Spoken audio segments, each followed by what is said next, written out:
Oh, I'm gritting my teeth. Hey, everyone. Uh, I kept getting copyright flagged for music. So I was trying to find music, but I figured I need to figure out something else to do for music in the beginning. Um, because I keep getting flagged on it, and I don't want to keep getting flagged because I think that's putting little shadow bans on the channel to some extent. But I didn't forget. I was just mentally prepping myself, and I was just recording another video on because I'm listening to Dungeon Crawler Carl, and I'm really enjoying it. It's a fun story, so I was just recording a quick video on that I got to post later. Um, but what's up, guys? What's up, everyone? Are you guys ready to? We're almost done. It makes me so overjoyed that we have that much left in the novel. We're almost there. We are almost there, people. Ay. Um, Dude, yeah, I know. I have to credit them in descriptions for sure. I keep trying that, but I guess I do need to credit them in descriptions because they're looking. But every time I did that, like all the music that I've been playing has been royalty free or classical, like old. But classical music doesn't necessarily work because there's arrangements that people do that I get doxxed for. Like if the London Philharmonic is playing something that I don't have a right to use that even though it's classical music because it's their arrangement. So it's like stupid stuff. So I am planning to read The Scarlet Pimpernel after. So that's the plan. So here's a rough plan, a rough light plan. What's up, Wes? How are you?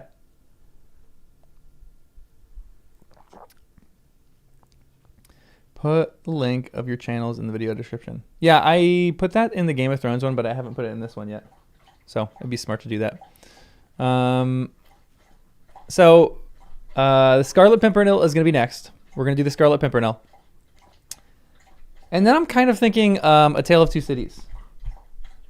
Because that is just such a classic. And it's the same thing. Isn't it French Revolution too? So we're definitely going to do the Scarlet Pimpernel next. But I want to do a Dickens after that. So I'm debating A Tale of Two Cities. Because it's a short one. I think it wouldn't take that crazy long. It would kind of stick on the theme of the French Revolution, and then we can maybe do something else after that. So roughly that's going to be it. And then potentially after that, we may do like a Jane Eyre or like the Iliad or one of the Greek epics. Yeah, there's a bunch of other Dickens, but Dickens writes some long stuff, which again, I'm not opposed to reading long stuff this early, but I want to maybe do one long read a year. Like, I think Our Mutual Friend is long. Or maybe that's a different one. I know Bleak House is long. So there's a few that are rolling around in my head that we can do. But we'll see. I just needed a break from the Brontes for a little while. So I was like, oh, we should do Jane Eyre. But after this, I'm like, I need a longer break. Because I'm sure her sisters probably write similar to her to some extent. And I just need a break from some of the Brontes. So we'll do Jane Eyre maybe later on this year. We'll see. We need some good thematic reads too. Scarlet Pimpernel seems fun. Ooh, Our Mutual Friend has a little mystery in it. Good. Come on, ad breaks. So yeah, we're gonna finish this one. You guys were saying go to the end of chapter 30, General. I forgot. Hold on. What is chapter 30 for this one again? Is it So we're gonna do this is really chapter 12, which is short. Chapter 13, which is long. Chapter 14, which is average. Chapter 15, which is short. Chapter 16, which is short. So maybe we will do till 16. Volume 2, 16. Okay. Yeah, we'll try to do the 16. That makes a lot of sense because then we have to do... That's actually like a good break between them. Because then we have to do 30 pages after that. Yeah. Yeah, we'll do till 16. We're just doing this so we can get it done with. I think most of you are with me. I think some of you are enjoying this still. Maybe the end is going to bring a little bit of enjoyment. Kind of doubt it, but we'll see. Cinnamon, what's up? Welcome, welcome. What's up, AC? How are you guys? Ooh, sorry if that was loud. Wow, an 8 out of 10. Dang. Nemo, what did you give Pride and Prejudice? What was your Pride and Prejudice score? A 9 out of 10. Interesting. Wow. You found it more interesting than you thought. I mean, I think my expectations were just shattered, so I'm like realigning my expectations because my expectations were that this is going to be not as dysfunctional. And it is too dysfunctional. So my expectations are getting realigned, and I mean, I'm finding some appreciation in the book. But really, I'm just excited to be done and go on to the next thing. I just ordered the Scarlet Pimpernel, so I'm excited for that one. I need something happier. And I need a character to root for. I feel like I haven't had a character to root for in a really long time for... Well, I mean, I'm rooting for Carl and Dungeon Crawler Carl right now, but that's about it. Ooh, what's EverQuest? I don't even know what EverQuest is. Sounds fun. Yeah, Janwell, I'm kind of with you. The characters are just hard. They're hard to like.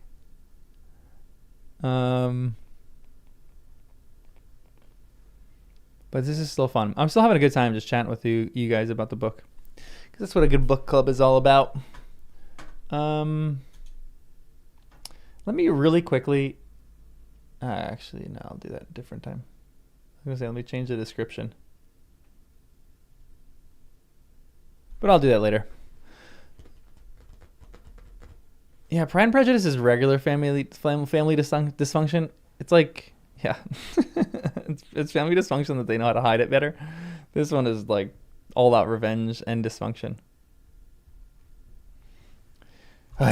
So we're almost there. 2 more live reads. I think we'll do today. Maybe Thursday or Friday. It would be nice to get this on Thursday, but it just depends on... Yeah, actually Thursday might be... Maybe we'll do it tomorrow and just get it done with.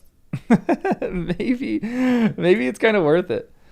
Also, if you guys are on the Lord of the Rings channel, either tonight or tomorrow night, I'm gonna do a live read of the prologue, but I'm only gonna let members chat for that one, just so it's a little bit more closed. It's gonna be open to everyone, but only members can chat, because I want to just kind of like read through it and chat with some membies. That's what we'll call you guys from now on, the membies. But I have so many books that I'm reading. This is so fun. This is too fun. This is just the best. So without further ado, you guys ready to grunt it out? We're gonna grunt this sucker out. We got another 30 pages to read. Or 40, actually.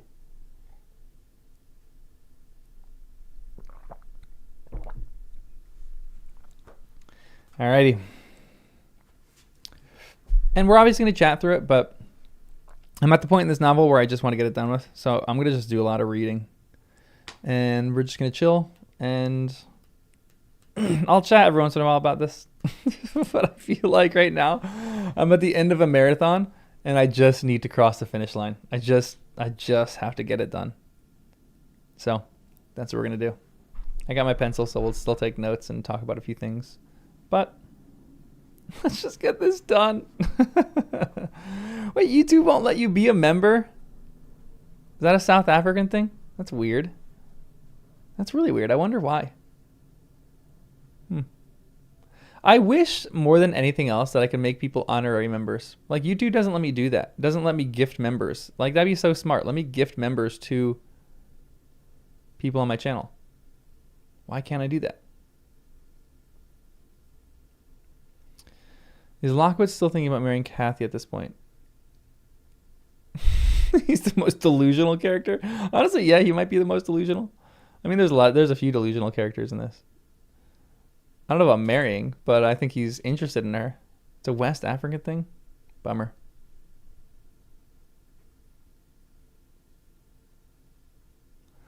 Not monetizing the country? Dang, that's crazy. No, I think other members can. But I don't get the ability to choose which members are gifted the memberships. It's more random. So, which is a bummer. Like, I would love to be able to choose who is a member. I wanted to do that too for Patreon, because I used to have Patreon a little while ago, and I wanted to like gift the Patreon members memberships on YouTube, but it doesn't let me do that. So they just kind of screw me over.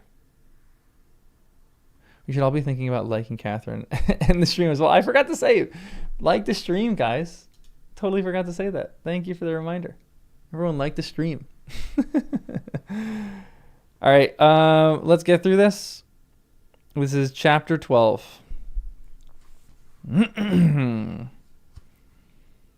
Summer was already past its prime when Edgar reluctantly yielded his assent to their entreaties, and Catherine and I set out on our first ride to join her cousin. It was a close, sultry day, devoid of sunshine, but with the sky too dappled and hazy to threaten rain. And our place of meeting had been fixed at the guide stone, by the crossroads. On arriving there, however, a little herd boy, dispatched as a messenger, told us that Maester Linton were just at this side of the heights, and he'd be much obliged to us to gang on a bit further. Then Master Linton has forgot his first injuncture of his uncle, I observed. He bid us keep on the Grange land, and here we are, off at once. Well, we'll turn our horses' heads round when we reach him, answered my companion. Our excursion shall lie toward home. But when we reached him, and that was scarcely a quarter of a mile from his own door, we found he had no horse, and we were forced to dismount and leave ours to graze. He lay on the heath, awaiting our approach, and did not rise till we came within a few yards. Then he walked so feebly and looked so pale that I immediately exclaimed, "Why, Master Heathcliff, you are not fit for enjoying a ramble this morning. How ill you do look."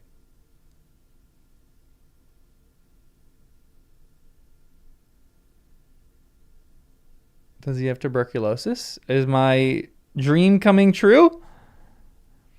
Catherine surveyed him with grief and astonishment, and exchanged the ejaculation of joy on her lips to one of alarm, and the congratulations on their long postponed meeting to an anxious inquiry whether he were worse than usual. "No, better, better," he panted, trembling, and retaining her hand as if he needed its support, while his large blue eyes wandered timidly over her. The hollowness round them transformed to haggard wildness the languid expression they once possessed. "But you have been worse," persisted his cousin. "Worse than when I saw you last. You are thinner and—" "I'm tired," he interrupted hurriedly. "It's too hot for walking. Let us rest here. And in the morning, I often feel sick. Papa says I grow so fast." Yeah, the other Heathcliff, which is sad. I dream that everyone has tuberculosis in this. But you had been... Papa says I grow so fast. Badly satisfied, Kathy sat down and reclined beside her. "This is something like your paradise," she said, making an effort at cheerfulness. "You recollect the 2 days we agreed to spend in the place and way. Each thought pleasantest. This is nearly yours, only there are clouds. But then they are so soft and mellow, it's nicer than sunshine. Next week, if you can well ride down to the Grange and try mine. Next week, if you can, we'll ride down to the Grange Park and try mine." Linton did not appear to remember what she talked of, and had evidently great difficulty in sustaining any kind of conversation. His lack of interest in the subjects she started, and his equal incapacity to contribute to her entertainment were so obvious that she could not conceal her disappointment. An indefinite alteration had come over his whole person and manner. The pettishness they might be caressed into fondness, or the pettishness that might be caressed into fondness, had yielded to a listless apathy. There was less of a peevish temper of the child which frets and teases on purpose to be soothed, and more of the self-absorbed moroseness of a confirmed invalid, repelling consolation, and ready to regard the good-humored mirth of others as an insult. Catherine perceived, as well as I did, that it held rather a punishment than a gratification to endure our company, and she made no scruple of proposing presently to depart. That proposal unexpectedly roused Linton from lethargy, and threw him into a strange state of agitation. He glanced fearfully toward the heights, begging she would remain another half hour at least. "But I think," said Kathy, "you'd be more comfortable at home than sitting here. I cannot amuse you today. I see, by my tales and songs and chatter, you have grown wiser than I in these 6 months, and you have little taste for my diversions now. Or else, if I could amuse you, I'd willingly stay."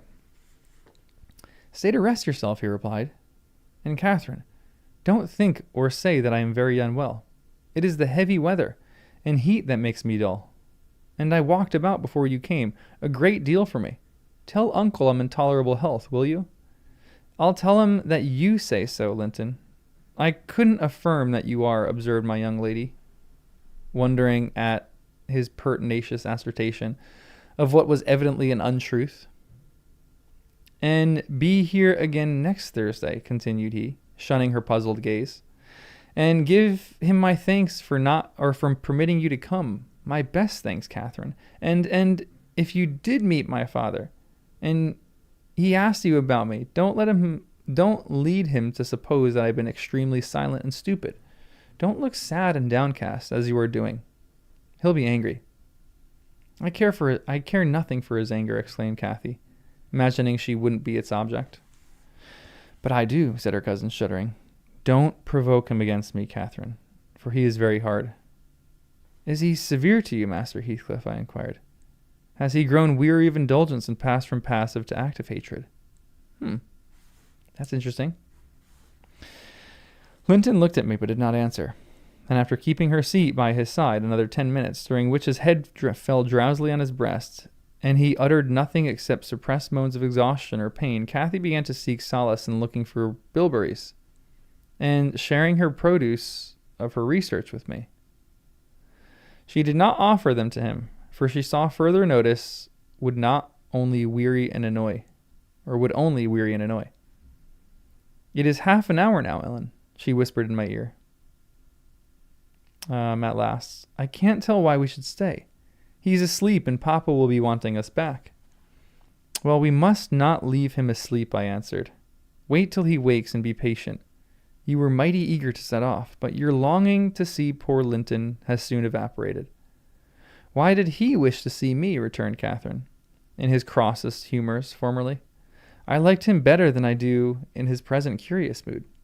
It's just as if it were a task he was compelled to perform, this interview, for fear his father should scold him. But I'm hardly going to come to give Mr. Heathcliff pleasure, whatever reason he may have for ordering Linton to undergo this penance. And though I'm glad he's in better health, I'm sorry he's so much less pleasant, and so much less affectionate to me." "You think he is better in health, then?" I said. "Yes," she answered, "because he always made such a great deal of sufferings, you know. He's not tolerably well, as he told me to tell Papa, but he's better, very likely." "There you differ with me, Miss Cathy," I remarked. "I should conjecture him to be far worse." Linton here started from his slumber in bewildered terror, and asked if anyone had called his name.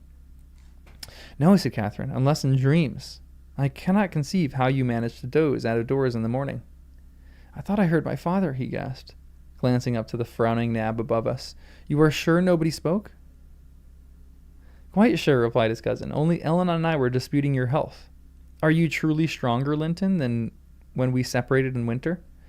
If you be, I'm certain one thing is not stronger, your regard for me. Speak, are you?" The tears gushed from Linton's eyes as he answered, Yes, I am." And still under the spell of an imaginary voice, his gaze wandered up and down to detect its owner. "What?" Kathy rose. "For today we must part," she said, "and I won't conceal that I've been sadly disappointed with our meeting, though I'll mention it to nobody but you. Not that I stand in awe of Mr. Heathcliff." "Hush," murmured Linton. "For God's sake, hush. He's coming." And he clung to Catherine's arm, striving to detain her. But at that announcement she hastily disengaged herself and whistled to Minnie, who obeyed her like a dog. "I'll be here next Thursday," she cried, springing to the saddle. "Goodbye. Quick, Ellen." And so we left him, scarcely conscious of our departure, so absorbed was he in anticipating his father's approach. Before we reached home, Catherine's displeasure softened into a perplexed sensation of pity and regret, largely blended with vague, uneasy doubts about Linton's actual circumstances, physical and social, in which I partook, though I counseled her not to say much, for a second journey would make us better judges. My master requested an account of our ongoings. His nephew's offering of thanks was duly delivered, Miss Cathy gently touching on the rest. I also threw little light on his inquiries, for I hardly knew what to hide and what to reveal. Okay, interesting. Is he seeing visions? Linton's all sunshine and rainbows.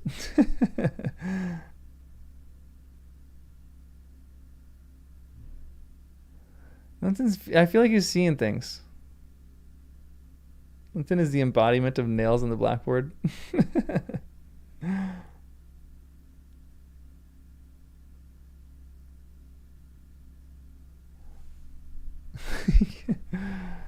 It's just... Yeah, he's having a little hallucinations or something.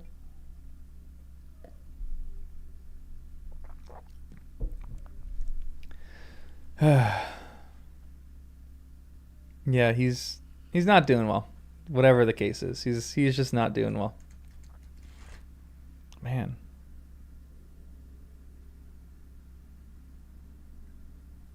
All right, chapter 13. Yeah, honestly, it could be just a fear. Slim pickings for romantic partners in these parts. Yeah, whatever he's dealing with, he's not doing great. That's for sure. All right, chapter 13. Let's keep plodding on ahead, guys. 7 days glided away, everyone marking its course by the henceforth rapid alteration of Edgar Linton's state. The havoc that months had previously wrought was now emulated by the inroads of hours. Catherine we would fain have deluded, yet but her own quick spirit refused to delude her. It divined in secret and brooded on the dreadful probability gradually ripening into certainty. She had not the heart to mention her ride. When Thursday came round, I mentioned it for her, and obtained permission to order her out of doors, for the library where her father stopped a short time daily, the brief period he could bear to sit up, and his chamber had become her whole world. She grudged each moment that did not find her bending over his pillow, or seated by his side. Her countenance grew wan with watching and sorrow, and my master gladly dismissed her to what he flattered himself would be a happy change of scenery and society, drawing comfort from the hope that she would not now be left entirely alone after his death. He had a fixed idea, I guess by several observations he let fall, that his nephew resembled him in person. He would resemble him in mind, for Linton's letters bore few, or no indications of his defective character, and through pardonable weakness refrained from correcting the error, asking myself what good there would be in disturbing his last moments with information that yet he had neither power nor opportunity to turn to account. We deferred our excursions till the afternoon, a golden afternoon of August, every breath from the hills so full of life that it seemed whoever respired it, though dying might revive. Catherine's face was just like the landscape, shadows and sunshines flitting over it in rapid succession, but the shadows rested longer on the sunshine, and the sunshine was more transient, and her poor little heart reproached itself for even that passing forgetfulness of its cares. We discerned Linton watching that same spot he had selected before. My young mistress alighted, and told me that as she was resolved to stay very little while, I had better hold the pony and remain on horseback. But I dissented. I wouldn't risk losing sight of the charge committed to me a minute, so we climbed the slope of heath together. Master Heathcliff received us with great animation on his occasion. Not on the animation of high spirits, though, nor yet of joy. It looked more like fear. "Oh, it is late," he said, speaking with difficulty. Is not your father very ill? I thought you wouldn't come." "Why won't you be candid?" cried Catherine, swallowing her greeting. "Why cannot you say at once you don't want me? It is strange, Linton, that for a second time you have brought me here on purpose, apparently to distress us both. And for no reason beside." Linton shivered and glanced at her, half supplicating, half ashamed. But his cousin's patience was not sufficient to endure this enigmatic behavior. "My father is very ill," she said. "And why am I called from his bedside? Why didn't you send to absolve me from my promise when you wished I wouldn't keep it? Come, I desire an explanation. Playing and trifling are completely banished out of my mind, and I can't dance attendance on your affections now." "My affections?" he murmured. "What are they? For heaven's sake, Catherine, don't look so angry. Despise me as much as you please. I am worthless, a worthless, cowardly wretch. I can't be scorned enough. But I'm too mean for your anger. Hate my father and spare me for contempt." "Ay, ay, ay." "Nonsense," cried Catherine in passion. "Foolish, silly boy. And there he trembles as if you were really going to touch him. You needn't bespeak contempt, Linton. Anybody will have it, spontaneously at your service. Get off. I shall return home. It is folly dragging you from the hearthstone. And pretending, what do we pretend? Let go my frock. If I pitied you for crying and looking so frightened, you should spurn such pity. Ellen, tell him how disgraceful this conduct is. Rise, and don't degrade yourself into an abject reptile. Don't." With streaming face and an expression of agony, Linton had thrown his nerveless frame along the ground. He seemed convulsed, and with exquisite terror. "Oh," he sobbed, "I cannot bear it, Catherine. Catherine, I'm a traitor too, and I dare not tell you, but leave me and I shall be killed. Dear Catherine, my life is in your hands, and you have said you loved me, and if you did, it wouldn't harm you. You'll not go then, kind, sweet, good Catherine, and perhaps you will consent, and he'll let me die with you." My young lady, on witnessing his intense anguish, stooped to raise him. The old feelings of indulgent tenderness overcame her vexation, and she grew thoroughly moved and alarmed. Linton is weird. Like, yes, he's dying, and you kind of feel bad for him. He might be one of the characters that you probably feel the worst for in this whole novel, because he was gonna be all right, and then all of a sudden Heathcliff calls for him, and he's forced to go to Wuthering Heights. So you feel bad for him, but he's just gotten to be nasty and manipulative. And so I don't know if to feel bad for him right now, or if I should be more annoyed with him, because he's manipulating it in this instance. It's just it's exactly what the dying conversation was between Catherine and Heathcliff, but this is just their children dealing with the same thing. It's just getting they're just weird. Wait for it. Okay, all right. I don't know if that's going to be positive or negative.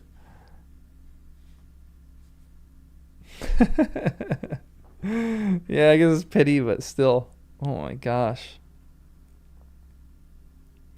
My young lady, on witnessing his anguish, yada yada, I read that. "Consent to what?" she asked. "To stay? Tell me the meaning of this strange talk, and I will. You contradict your own words and distract me. Be calm and frank, and confess at once all that weighs on your heart. You wouldn't injure me, Linton, would you? You wouldn't let any enemy hurt me. If you could prevent it, I'll believe you are a coward for yourself, but not a cowardly betrayer of your best friend." "But my father threatened me," gasped the boy, clasping his attenuated fingers. "And I dread him. I dread him. I dare not tell." "Oh well," said Catherine with scornful compassion. "Keep your secret.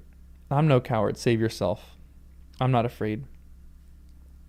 Her magnanimity provoked his tears. He wept wildly, kissing her supporting hands, and yet could not summon courage to speak out. I was cogitating what the mystery might be, and determined Catherine should never suffer to benefit him or anyone else by my goodwill, when, hearing a rustle among the ling, I looked up and saw Mr. Heathcliff among us, almost close upon us, descending the heights. He cast a glance toward my companion, though they were sufficiently near for Linton's sobs to be audible. But hailing me in an almost hearty tone, he assumed to none beside, and the sincerity of which I couldn't avoid doubting, he said, "It is something to see you so near my house, Nelly. How are you at the Grange? Let us hear. The rumor goes," he added in a lower tone, "that Edgar Linton is on the deathbed. Perhaps they exaggerate his illness." "No, my master is dying," I replied. "It is true enough. A sad thing it will be for all of us, but a blessing for him." "How long will he last, do you think?" he asked. "I don't know," I said. "Because," he continued, looking at the two young people who were fixed under his eye, "Linton appeared as if he could not venture to stir or raise his head, and Catherine could not move on his account, because that lad yonder seems determined to beat me, and I'd thank his uncle to be quick and go before him. Hello, has the whelp been playing that game long? I did give him some lessons about snivelling. Is he pretty lively with Miss Linton generally?" "Lively? No, he has shown the greatest distress," I answered. "To see him, I should say, that instead of rambling with his sweetheart on the hills, he ought to be in bed under the hands of a doctor." "He shall be in a day or two," muttered Heathcliff. "But first, get up, Linton, get up," he shouted. "Don't grovel on the ground there. Up this moment." Linton had sunk prostrate again, in another paroxysm of helpless fear, caused by his father's glance toward him. I suppose there was nothing else to produce such humiliation. He made several efforts to obey, but his little strength was annihilated for the time, and he fell back again with a moan. Mr. Heathcliff advanced and lifted him to lean against a ridge of turf. "Now," he said with curbed ferocity, "I'm getting angry, and if you don't command that paltry spirit of yours, damn you, get up directly." "I will, father," he panted. "Only let me alone, or I shall faint." "I have done as you wished, I'm sure. Catherine will tell you that I have been cheerful." "Ah, keep by me, Catherine. Give me your hand."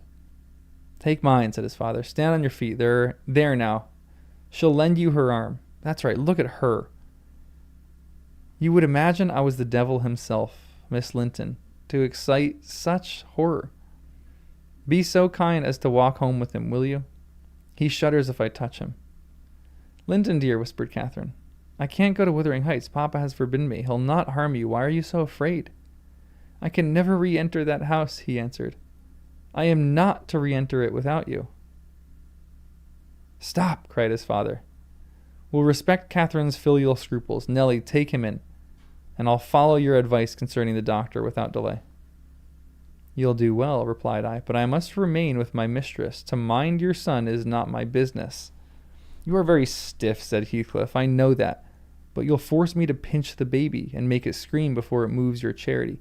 Come then, my hero, are you willing to return, escorted by me?" He approached once more, and made as if he would seize the fragile being. But shrinking back, Linton clung to his cousin and implored her to accompany him, with a frantic importunity that admitted no denial. However I disapproved, I could not hinder her. Indeed, how could she have refused him herself? What was filling him with dread we had no means of discerning, but there he was, powerless under its gripe, and any addition seemed capable of shocking him to idiocy. We reached the threshold. Catherine walked in, and I stood waiting till she had conducted the invalid into a chair, expecting her out immediately, when Mr. Heathcliff, pushing me forward, exclaimed, "My house is not stricken with the plague, Nelly. I have a mind to be hospitable today. Sit down and allow me to shut the door."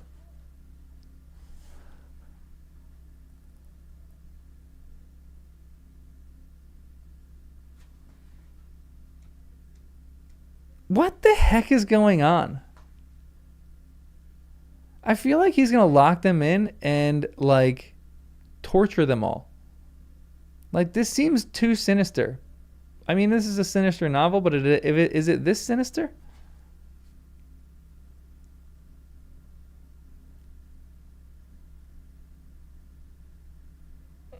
This feels like a hostage situation, for sure.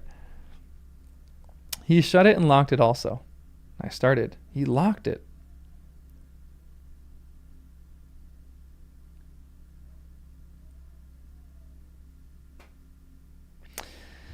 You shall have tea before you go, he added. I am by myself. Hareton has gone with some cattle to the Lees, and Zillah and Joseph are on a journey of pleasure.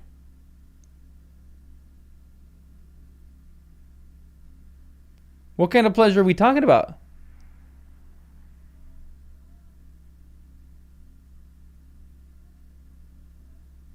Are they taking a little weekend trip together? Joseph. What a little hypocrite.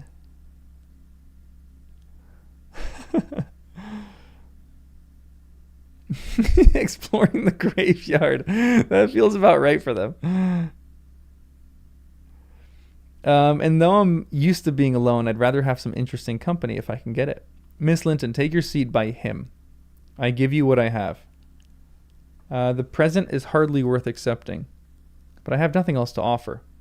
It is Linton, I mean. How does she stare? Or how she does stare. It's odd what a savage feeling I have to answer to anything that seemed afraid of me. Had I been born where laws are less strict and tastes less dainty, I should treat myself to a slow vivisection of those two, as an evening's amusement. He drew in his breath, struck the table, and swore to himself, "By hell, I hate them." "I'm not afraid of you," exclaimed Catherine, who could not hear the latter part of his speech. She stepped close up, her black eyes flashing with passion and resolution. "Give me that key, I will have it," she said. "I wouldn't eat or drink here if I were starving." Heathcliff had the key in his hand. That remained on the table. He looked up, seized with a sort of surprise at her boldness, or possibly reminded by her voice and glance of the person from whom she inherited it. She snatched at the instrument, half succeeding in getting it out of the loosened fingers, but her action recalled him the present. He recovered it speedily.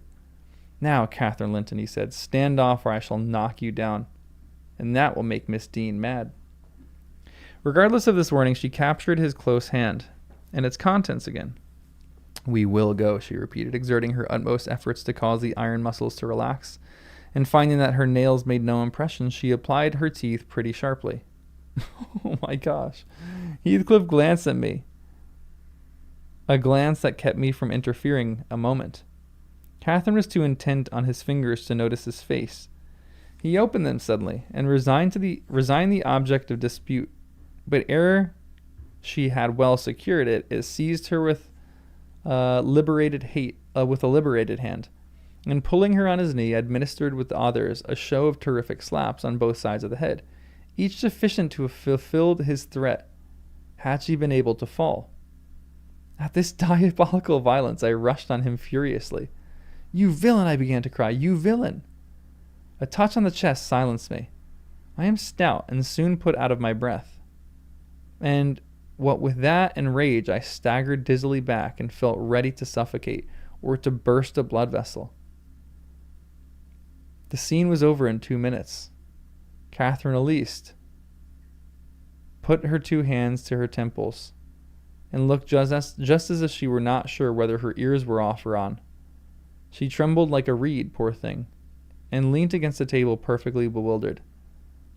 "I know how to chastise children, you see," said the scoundrel grimly, as he stooped to repossess himself of the key, which had dropped to the floor.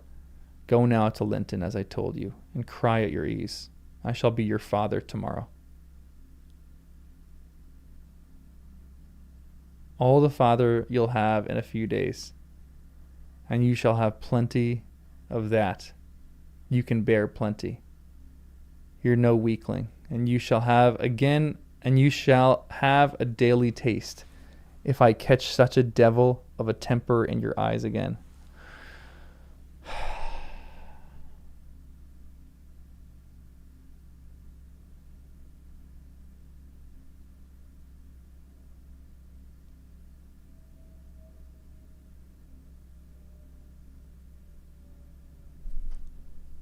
Come on.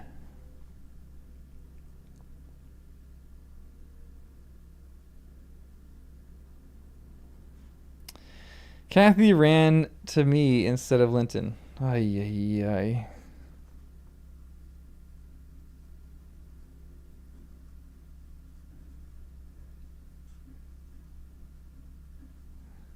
Sorry, taking a note. Ay, ay, ay. Thanks, F. Appreciate it. I'm losing strength. I feel like Linton. Ay, ay, ay. My poor nerves. Kathy ran to me instead of Linton and knelt down and put her burning cheek on my lap, weeping aloud. Her cousin had shrunk into a corner of the settle, as quiet as a mouse, congratulating himself, I dare say, that the correction had lighted on another than him. That's not great either. Mr. Heathcliff, perceiving us all confounded, rose and expeditiously made the tea himself. The cups and saucers were laid ready. He poured it out and handed me a cup. Wash away your spleen, he said, and help your own naughty pet and mine. It is not poisoned, though I prepared it. I'm going out to seek your horses. Our first thought on his departure was to force an exit somewhere. We tried the kitchen door, but that was fastened outside. We looked at the windows. They were too narrow for even Kathy's little figure.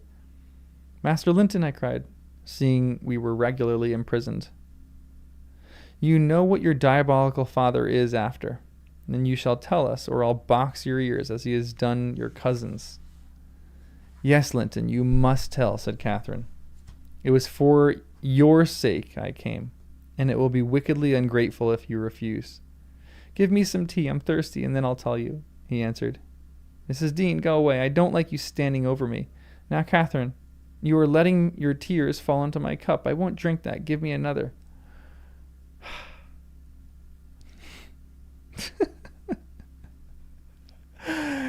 I'm getting into the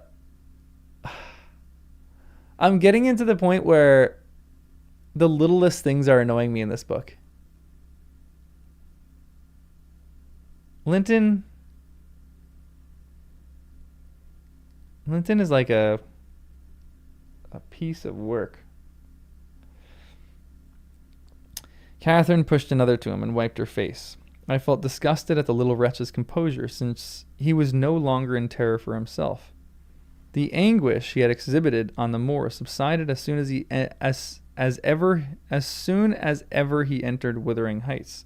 So I guess he had been menaced with an awful visitation of wrath. If he failed in decoying us here, and that accomplished, he had no further immediate fears. Interesting. Has Heathcliff been slowly poisoning him?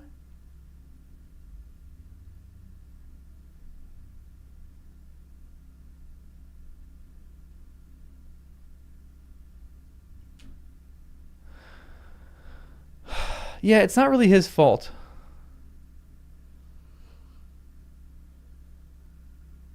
That just hit me. He just mentioned poison.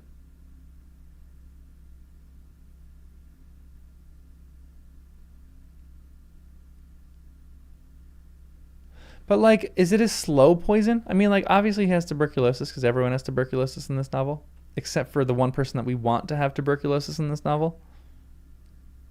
But it feels like a slow poison. Both literal and figurative. Like, it's definitely a soul poison. But is there any element of real poison? Is there a poison that slowly kills you? Over the course of like a few months. He's like, I'm going to keep poisoning you until you do what I want.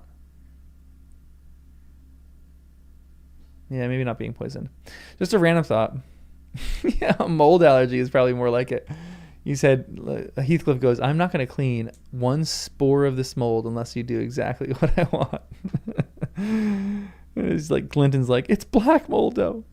You know how dangerous this stuff is? Yeah,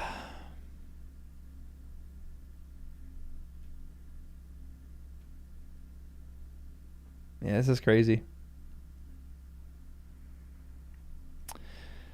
Papa wants us to be married, he continued after sipping some of the liquid. And he knows your papa wouldn't let us marry now. And he's afraid of my dying if we wait. So we are to be married in the morning. and you are to stay here all night, and if you do as he wishes, you shall return home next day, and take me with you."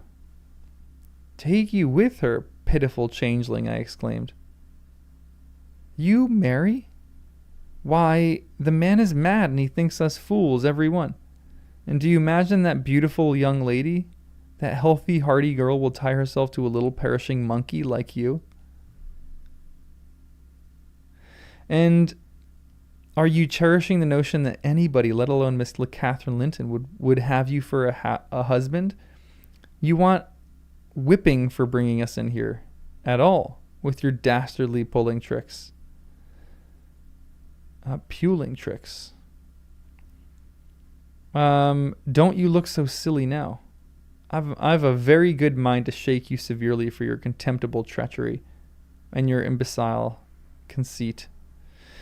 I did give him a slight shaking, but it brought on the cough, and he took to his ordinary resource of moaning and weeping, and Catherine rebuked me. "Oh, Catherine, no, don't do it."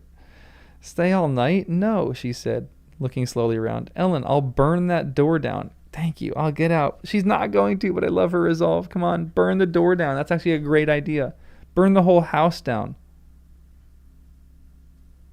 And she would have commenced the execution of her threat directly, but Linton was up in alarm. For his dear self again. He clasped her in his two feeble arms, sobbing. "You won't have me and save me. Not let me come to the Grange. Oh, darling Catherine, you mustn't go and leave me after all. You must obey my father. You must."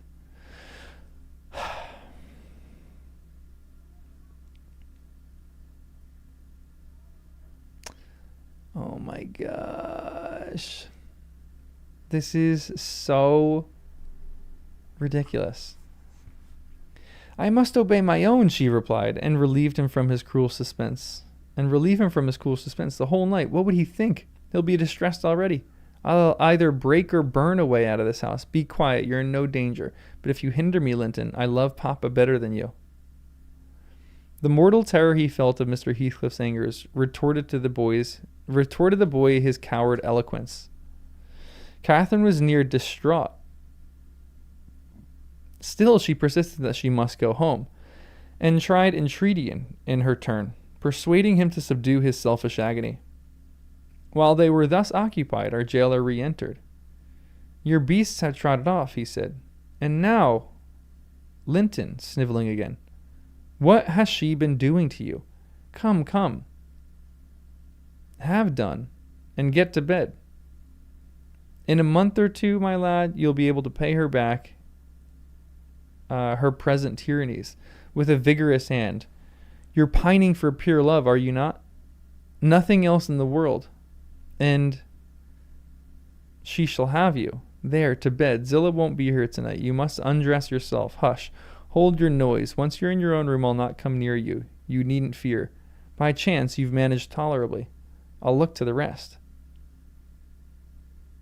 He spoke these words, holding the door open for his son to pass.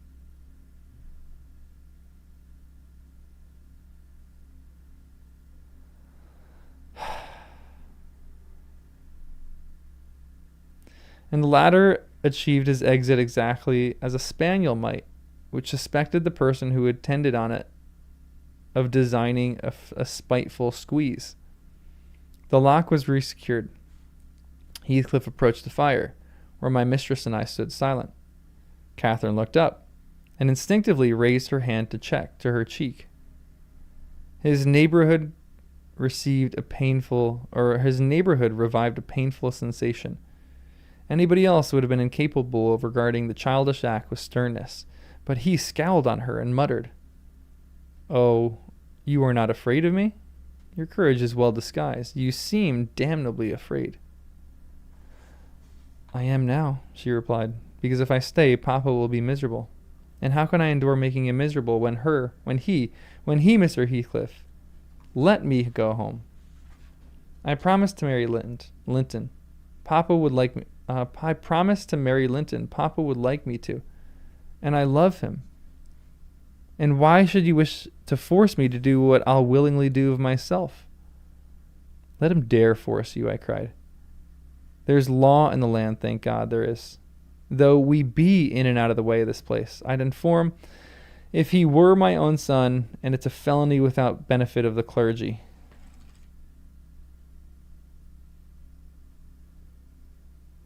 Refers to laws exempting clergy from civil prosecution. Nellie's point is that the crime is so grievous that there will be no exemption or escape from punishment.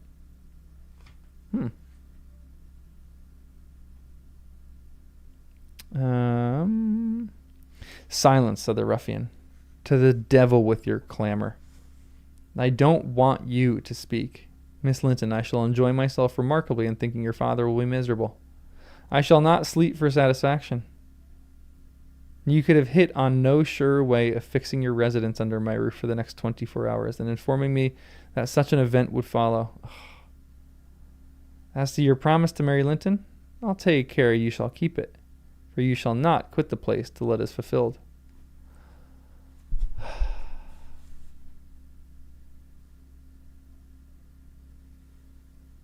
I thought these chapters were going to get better, guys. I thought we were going to go somewhere on some kind of...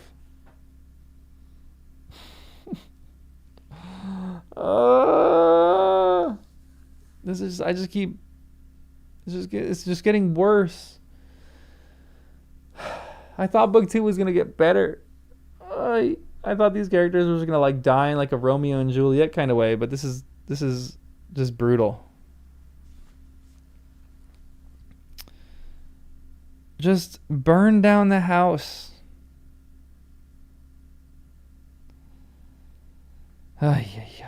Send Ellen then, to let Papa know that I'm safe, exclaimed Catherine, weeping bitterly. Or marry me now. Poor Papa. Ellen, he'll think we're lost. What shall we do? Not he. He'll think you are tired of waiting on him, and run off for a little amusement, answered Heathcliff. You cannot deny that you've entered my house of your own accord, in contempt of his injuncture to the contrary. And it is quite natural that you should desire amusement at your age, and that you should weary of nursing a sick man, and that only your father. Catherine, his happiest days were over when your days began. He cursed you, I dare say, for coming into the world. I did, at least. And it would just do if he cursed you as he went out of it. I join him. I don't love you. How should I? Weep away. As far as I can see, it will be your chief diversion hereafter, unless Linton makes amends for other losses, and your provident parent appears to fancy he may. His letters of advice and consolation entertained me vastly. In his last, he recommended my jewel to be careful of this, and kind to her when he got her. Careful and kind, that's paternal. But Linton requires his whole stock of care and kindness for himself. Linton can play the little tyrant way. Well, he'll understand to torture any number of cats if their teeth be drawn, and their claws pared. You'll be able to tell his uncle finer tales of his kindness when you get home again, I assure you. You're right there, I said. Explain your son's character. Show him his resemblance to yourself, and then I hope Miss Cathy will think twice before she takes the cockatrice. I don't much mind speaking of his amiable qualities now, he answered, because she must either accept him or remain a prisoner, and you along with her till your master dies. I can detain you both, quite concealed here. If you doubt, encourage her to retract her word, and you'll have an opportunity of judging. I'll not retract my word, said Catherine. I'll marry him within this hour, if I may go to Thrushcross Grange after. Mr. Heathcliff, you're a cruel man, but you're not a fiend. No! He's a cruel man and he's a fiend. She's stupid, but she's like, and you won't, from mere malice, destroy irrevocably all my happiness. No! She's wrong and she's stupid. That's all he wants to do. I know she's trying to negotiate right here. And I know she's trying to get what she wants, but she's playing into, this guy's a psychopath. Exactly what she wants. What she wants is like the opposite of what he wants. He's like, oh, this is going to make him even more miserable, and this is going to make her even more miserable. He's not going to sleep for his excitement. This is his Christmas morning for him. Ay, ay, ay. If Papa thought I had left him on purpose, and if he died before I returned, could I bear to live? I have given over crying, but I'm going to kneel here at your knee. And I'll not get up, and I'll not take my eyes from your face till you look back at me. No, don't turn away. Do look. You'll see nothing to provoke you. I don't hate you. I'm not angry that you struck me. Have you never loved anybody in all your life, Uncle? Never? Ah, you must look once. I'm so wretched. You can't help being sorry and pitying me. Keep your effed fingers off. And move, or I'll kick you, cried Heathcliff, brutally repulsing her. I'd rather be hugged by a snake. How the devil can you dream of fawning on me? I detest you. He shrugged his shoulders, shook himself indeed, as if his flesh crept with aversion, and thrust back his chair while I got up and opened my mouth to commence a downright torrent of abuse. But I was rendered dumb in the middle of the first sentence by a threat that I should be shown into a room by myself. The very next syllable I uttered. It was growing dark. We heard the sounds of voices at the garden gate. Our host hurried out. Instantly, he had his wits about him. We had not. There was a talk of 2 or 3 minutes, and he returned alone. I thought it had been your cousin Hareton, I observed to Catherine. I wish he would arrive. Who knows but he might take our part. Ay, ay, ay.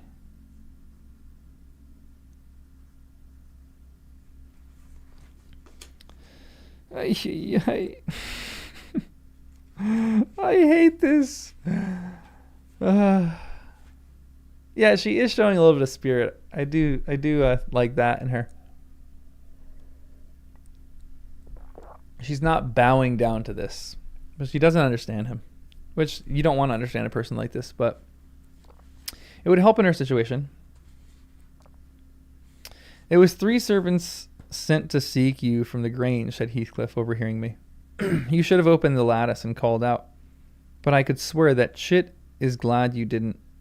She's glad to be obliged to stay, I'm certain. At learning the chance we had missed, we both gave vent to our grief without control, and he allowed us to wail on till 9 o'clock. Then he bid us go upstairs, through the kitchen, to Zilla's chamber, and I whispered to my companion to obey. Perhaps we might contrive to get through the window there, or into a garret and out by its skylight. The window, however, was narrower like those below, and the garret trap was safe from our attempts, for we were fastened in as before. We neither of us lay down. Catherine took her station by the lattice, and watched anxiously for morning, a deep sigh being the only answer I could obtain to my frequent entreaties that she would try to rest. I seated myself in a chair and rocked to and fro, passing harsh judgment on my many derelictions of duty, from which it struck me then all the misfortunes of all my employers sprang. It was not the case in reality, I am aware, but it was in my imagination that dismal night, and I thought Heathcliff himself less guilty than I. At 7 o'clock he came and inquired if Miss Linton had risen. She ran to the door immediately and answered, "Yes." "Here then," he said, opening it and pulling her out. I rose to follow, but he returned to the lock again. I demanded my release. "Be patient," he replied. "I'll send up your breakfast in a little while."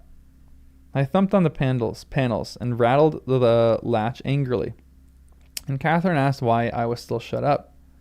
He answered, "I must try to endure it another hour," and they went away. I endured it 2 or 3 hours at length. I heard footsteps, not Heathcliff's. "I have brought you something to eat," said a voice. "Open the door." Ugh. Complying eagerly, I beheld Hareton laden with food enough to last me all day. "Take it," he added, thrusting the tray into my hand. "Stay 1 minute," I began. "Nay," he cried, and retired regardless of any prayer I could put forth to detain him. And there I remained enclosed the whole day, and the whole of the next night, and another, and another. 5 nights and 4 days I remained, altogether seeing nobody but Hareton. Once every morning he was a model of a jailer, surly, and dumb, and deaf to every attempt at moving his sense of justice or compassion. Holy smokes. You know, like, part of me is thinking, Lockwood is listening to this story right now. Because he loves Catherine, is he going to get in a duel with Heathcliff at the end of this? Is he going to die, and then all of a sudden maybe he shoots Heathcliff? No, that's too happy of an ending for this. Gosh. This is awful.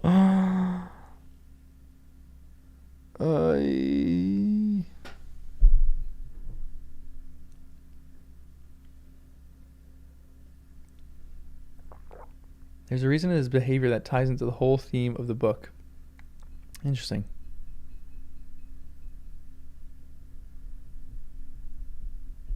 I know. People have been warning her to not trust Heathcliff. She is showing spirit, and she is a little bit grittier. I like that. And she's maybe breaking the cycle a little bit, but gosh dang it, these are awful people. Heathcliff is the worst. How anybody, maybe you're one of those people that thinks that Nellie is really the main problem in the story. I do not see how people could think that. That's crazy to me. Heathcliff is the main villain of the story, guys. And old Catherine.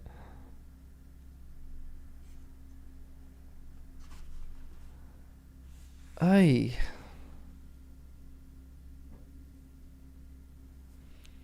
Gosh. All right. Let's keep reading. This is chapter 14. On the fifth morning, or rather afternoon, a different step approached, lighter and shorter, and this time the person entered the room. It was Zillah, Dawn in her scarlet shawl, with a black silk bonnet on her head, and a willow basket swung in her arm. "Eh, dear, Miss Dean," she exclaimed. "Well, there is talk about you at Gimmerton. I never thought, but you were sunk in the Black Horse Marsh, and Missy with you, till Master told me you'd been found, and he lodged you here. What, and you must have gotten an island, sure. And how long were you in the hole? Did Master save you, Mrs. Dean? But you're not so thin. You've not been so poorly, have you?" "Your master is a true scoundrel," I replied, "but he shall answer for it. He needn't have raised a tale like that. It shall all be laid bare." "What do you mean?" asked Zillah. "It's not his tale they tell in that village, about your being lost in the marsh, and I call to Earnshaw when I come." These queer things, Mr. Hareton, happened. Mr. Hareton, happened since I went off. It's a sad pity of that likely young lass, and can't Nellie Dean." He stared. I thought he had not heard aught, so I told him the rumor. The master listened, and he just smiled to himself and said, "If they had been in the marsh, they are out now, Zillah. Nellie Dean is lodged at this minute in your room. You can tell her to flit when you go up. Here is the key." The bog water got into her head, and she would have had run home quite flightily, but I fixed her till she came round to her senses. "You can bid her to the Grange at once, if she be able, and carry a message from me, that her young lady will follow in this time to attend the squire's funeral." Wow. "Mr. Edgar is not dead?" I gasped. "Oh, Zillah. No, sit you down, my good mistress," she replied.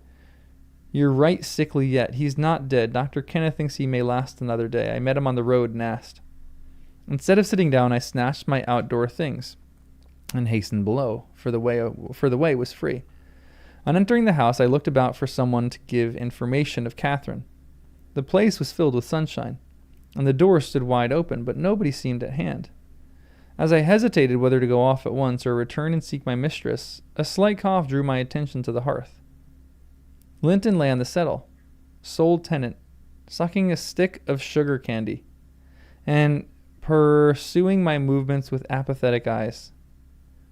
"Where is Miss Catherine?" I demanded, sternly, opposing I could frighten him into giving intelligence by catching him thus alone. He sucked on like an innocent. "Is she gone?" I said. "No," he replied. "She's upstairs. She's not to go. We won't let her." "You won't let her, little idiot," I exclaimed. "Direct me to her room immediately, or I'll make you sing out sharply." "Papa would make you sing out if you attempted to get there," he answered. "He says I'm not to be soft with Catherine. She's my wife, and it's shameful that she should wish to leave me. He says she hates me and wants me to die. that she may have some money, but she shan't have it, and she shan't go home. She never shall. She may cry and be sick as much as she pleases. He resumed his former occupation, closing his lids, as if he meant to drop asleep. Master Heathcliff, I resumed, have you forgotten all Catherine's kindness to you last winter, when you affirmed you loved her, and when she brought you books and sung you songs, and came many a time through wind and snow to see you? She wept to miss one evening because you would be disappointed, and you felt then that she was 100 times too good to you. And now you believe the lies your father tells, though you know he detests you both, and you join him against her. That's fine gratitude, is it not? The corners of Linton's mouth fell, and he took the sugar candy from his lips. Did she come to Wuthering Heights because she hated you? I continued. Think for yourself. As to your money, she does not even know what you have. And you say she's sick, and yet you leave her alone up there in a strange house. You, who have felt what it is right to be so neglected, you could pity your own sufferings, and she pitied them too. But you won't pity hers. I shed tears, Master Heathcliff, you see. An elderly woman and a servant merely, and you, after pretending such affections and having reason to worship her almost, store every tear you have for yourself. And lie there quite at ease. Ah, you're a hearty, selfish boy, or a heartless, selfish boy. I can't stay with her, he answered crossly. I'll not stay by myself. She cries so I can't bear it, and she won't give over though I say I'll call my father. I did call him once, and he threatened to strangle her if she was not quiet, but she began again the instant he left the chamber room, moaning and grieving all night, though I screamed for vexation that I couldn't sleep. I want to strangle this kid.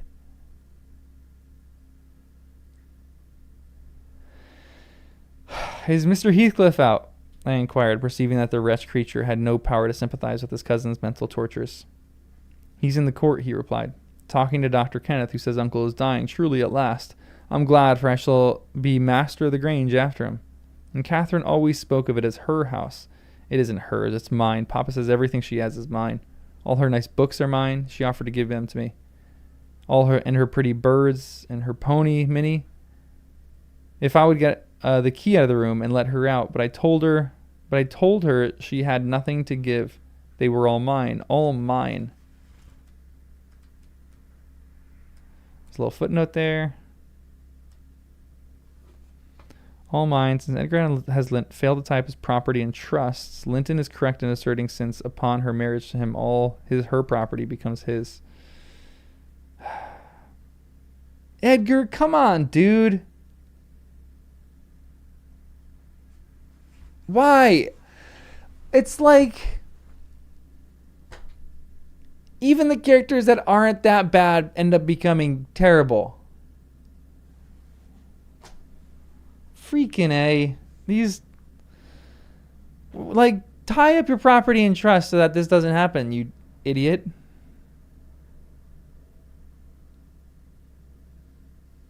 Ay, ay, ay. Then Edgar's an idiot.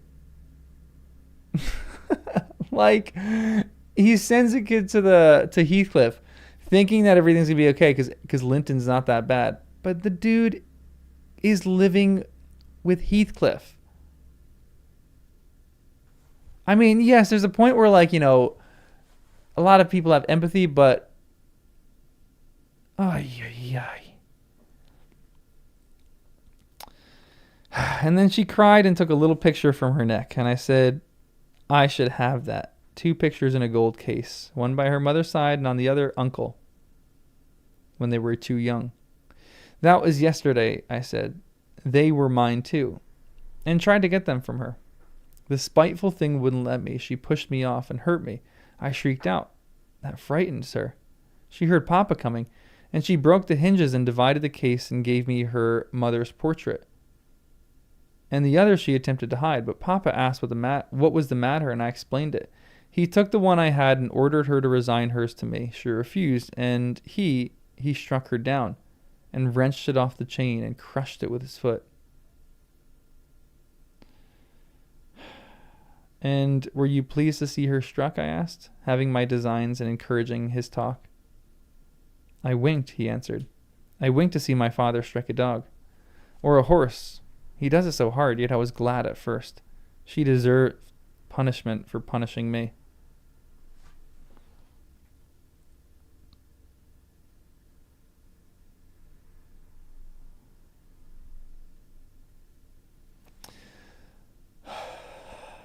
I can't do this anymore. I am.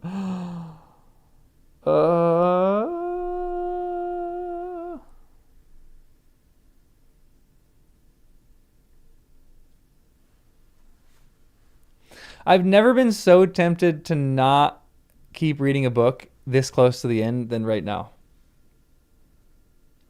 Like, we're 50 pages away from being done. And I don't want to keep reading.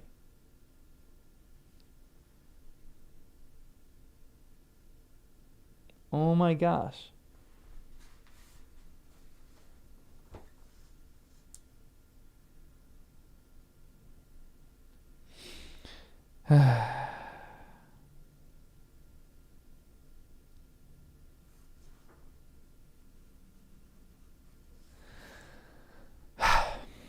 But when Papa was gone, she made me come to the window and showed me her cheek cut on the inside against her teeth and her mouth filling with blood. And then she gathered up the bits of the picture and went and sat down with her face to the wall, and she never spoke to me since. And I sometimes think she can't speak for pain. I don't like to think so, but she's a naughty thing for crying continually. She looks so pale and wild, I'm afraid of her.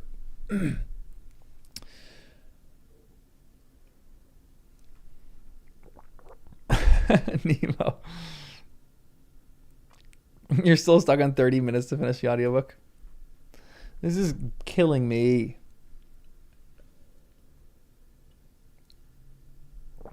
Oh my gosh. All right, let's keep going.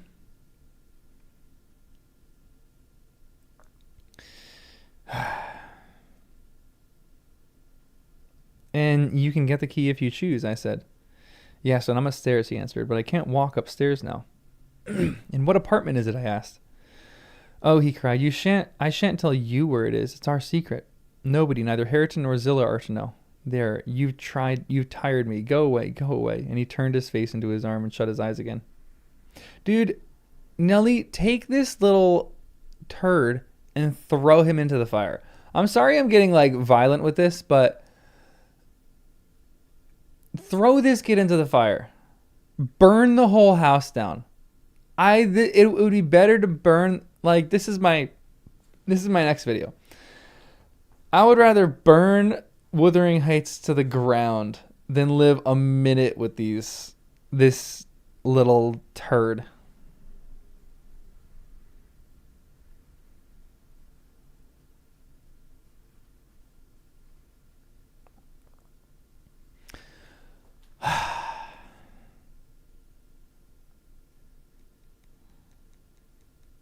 I considered it best to depart without seeing Mr. Heathcliff and bringing a rescue for my lady from the Grange. Good.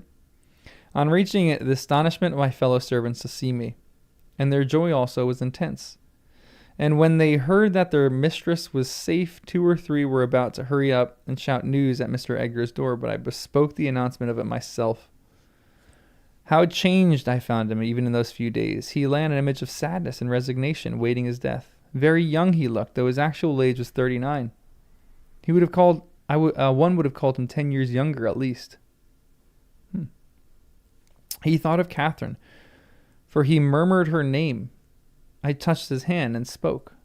Catherine is coming, dear master, I whispered. She is alive and well, and will be here, I hope, tonight. I trembled at the first effects of this intelligence. He half rose up, looked eagerly around the apartment, and then sunk back into a swoon. As soon as he recovered, I related our compulsory visit and detention at the Heights. I said Heathcliff forced me to go in, which was not quite true. I uttered as little as possible against Linton, nor did I describe all his father's brutal conduct, my intentions being to add no bitterness, if I could help it, to his already overflowing cup. He divined that one of his enemy's purposes was to secure the personal property as well as the estate to his son, or rather himself. Yet why did he not wait till his decease was a puzzle to my master, because ignorant how nearly he and his nephew would quit the world together.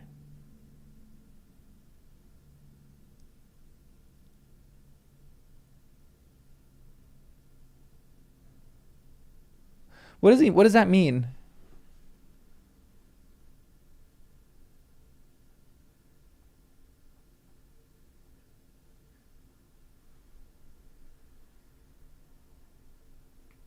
Yet why he did not wait till his decease was a puzzle to my master, because ignorant how nearly he and his nephew would quit the world together.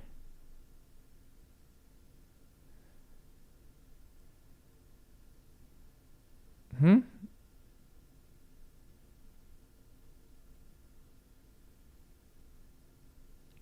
However, he felt that his will had been better altered. Instead of leaving Catherine's fortune at her own disposal, he determined to put it in the hand of trustees for her use during life, and for her children if she had any after her. By that means it could not fall to Mr. Heathcliff should Linton die.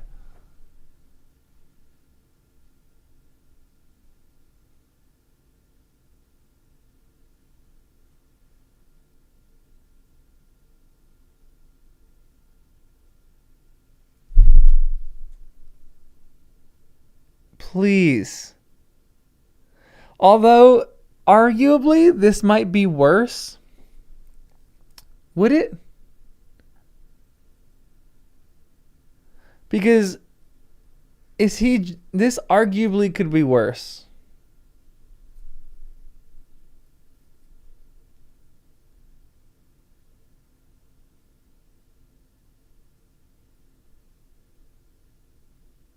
This might not play out to his favor, to be completely honest.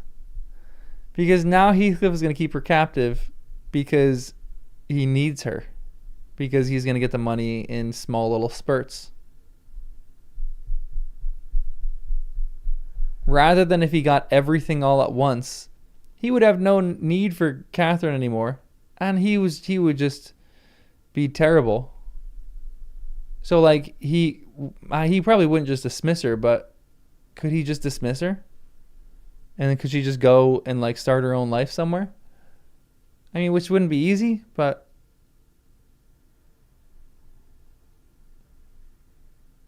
actually this isn't the character of Heathcliff. I'm just everything that this guy thinks. Like, I hate thinking like this. This is like good that this is happening because now Heathcliff isn't going to get the stuff, but with knowing Heathcliff, he's going to make things even worse for everyone because he doesn't get it. He's like a little child that he doesn't get what he wants, so he just freaks out and goes crazy. But at the same time, this is kind of good. Edgar actually is thinking. I almost wish he told Heathcliff this, though. Because maybe Heathcliff wouldn't have done all that. I mean, he was still an idiot. I don't know. I don't know anymore. I just want to finish this. Oy.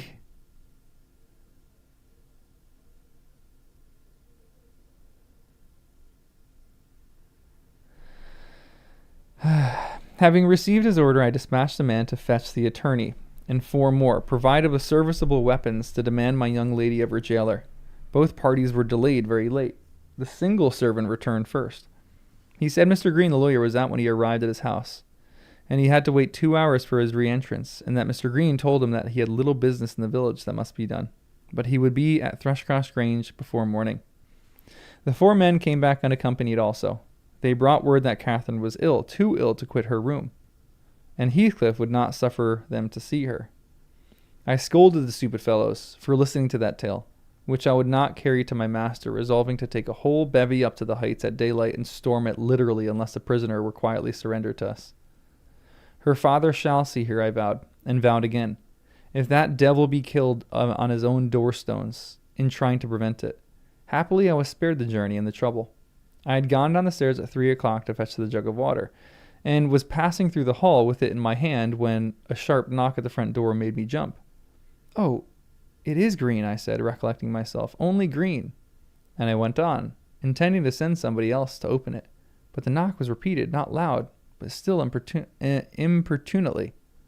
I put the jug on the banister and hastened to admit him, myself.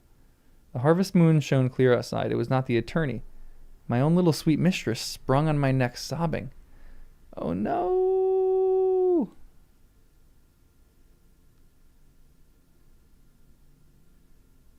Oh, I feel like this is actually going to be bad.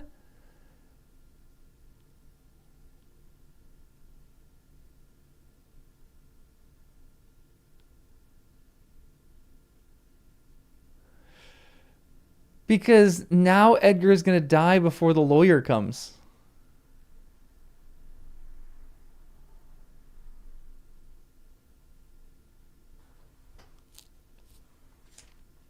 Yeah, I think Edgar should have told Heathcliff that he was setting it up trusts so that Heathcliff is going, oh crap, I can't get the money. I mean, Heathcliff wouldn't necessarily do that because Heathcliff is Heathcliff. He'd find a way around that. But if he's setting it up in trust and he can't get everything, then his motivation to make her life miserable is less. To make little Catherine's life miserable is less. Because he can't get to certain things.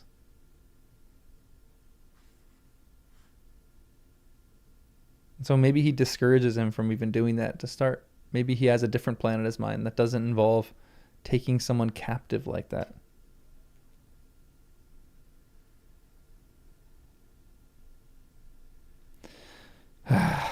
Ellen, is Papa alive? Yes, I cried, my angel. He is here. God be thanked, you are safe with us.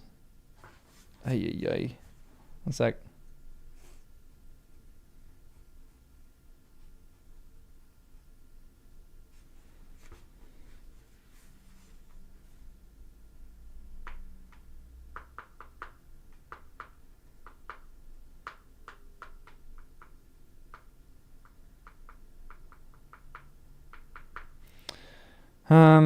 Okay, let's keep reading.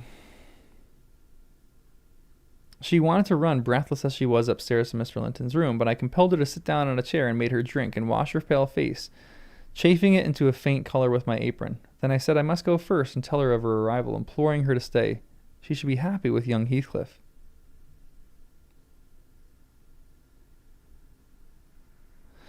She stared, but soon comprehending why I counseled her to utter the falsehood, she assured me she would not complain. I couldn't abide to be present at their meeting. I stood outside the chamber door a quarter of an hour, and hardly ventured near the bed then. All was composed, however. Catherine's despair was as silent as her father's joy. She supported him calmly in appearance, and he fixed on her features his raised eyes that seemed dilating with ecstasy. He died blissfully, Mr. Lockwood. He died so, kissing your cheek, he murmured.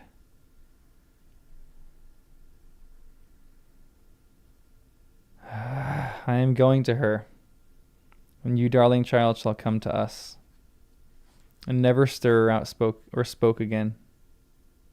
And never stirred or spoke again, but continued that rapt, radiant gaze till his pulse imperceptibly stopped and his soul departed. None could have noticed that exact minute of his death. It was so entirely without a struggle. Whether Catherine spent her tears or whether the grief were too weighty to let them flow, she sat there till dry-eyed till the sun rose. She sat there till noon, and would have still remained, brooding over that deathbed, but I insisted on her coming away and taking some repose. It was well I succeeded in removing her, for at dinner time appeared the lawyer, having called at Wuthering Heights to get his instructions how to behave. He had sold himself, oh my gosh, to Mr. Heathcliff, and that was the cause of his delay in obeying my master's summons. Fortunately, no thought of worldly affairs crossed the latter's mind to disturb him. After his daughter's arrival, Mr. Green took upon himself to order everything and everybody about the place. He gave all the servants but me notice to quit. He would have carried his delegated authority to the point of insisting that Edgar Linton should not be buried beside his wife, but in the chapel with his family. There was the will, however, to hinder that, and my loud protestations against any infringement of its directions. The funeral was hurried over. Catherine, Mrs. Linton, Heathcliff was now suffered to stay at the Grange till her father's corpse had quitted it. She told me that her anguish had at last spurred Linton to incur the risk of liberating her. She heard the men I sent. I disputing at the door, and she gathered a sense of Heathcliff's answer. It drove her desperate. Linton, who had been conveyed up to the little parlour soon after I left, was terrified at the fetching the key before his father reascended. He had the cunning to unlock and relock the door without shutting it. And when he should have gone to bed, he begged to sleep with Hareton, and his petition was granted for once. Catherine stole out before the break of day. She dare not try the doors lest the dogs raise an alarm. She visited the empty chambers and examined their window, and luckily, lighting on her mother's, she got easily out of its lattice and onto the ground by means of the fir tree close by. Her accomplice suffered for his share in the escape, notwithstanding his timid contrivances. I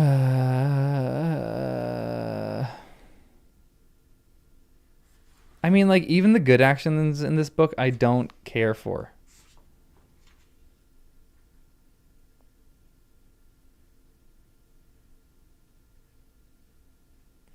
Like, you have those moments in, like, movies where, like,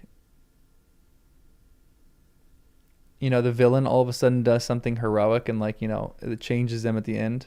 This is one of those where, like, I still don't feel that. Like, yes, Linton was, like, definitely a victim of some of this kind of stuff that happened to him. But just his babyishness.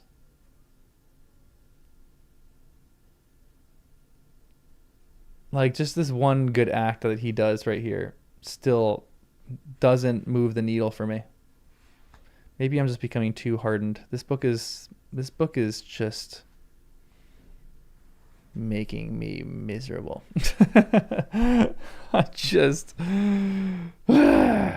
Chapter 15. We're stopping at chapter 16, right? We got 2 more chapters left. Another 10-ish pages.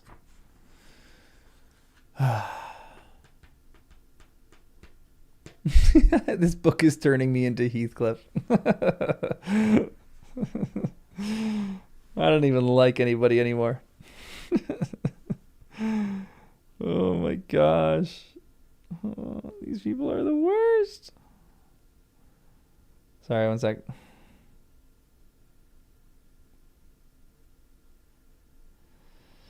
All right, chapter 15. The evening after the funeral, my young lady and I were seated in the library, now musing mournfully, one of us despairing on our loss, now venturing conjectures as to the gloomy future. Wait, real quick. What was the deal with the lawyer there? What does it mean that the lawyer went to Wuthering Heights first?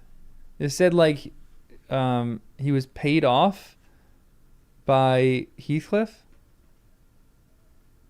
So they're reading the will, but the oh wow, it's sleeting over by me right now. But the trusts are not enacted, correct? Heathcliff bought him off in advance. What a scallywag. So the trusts aren't in play? Like, you can't do the trusts after someone dies, right? Like, Edgar didn't write any of this down.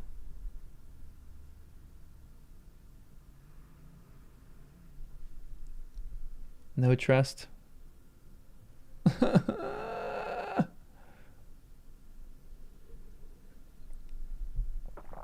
Come on. I mean, arguably, I think I still would argue that might make things more difficult. Let's think about that. So, I mean, Heathcliff is Heathcliff. He's, like, predictable, but at the same time, he's not. What does he want?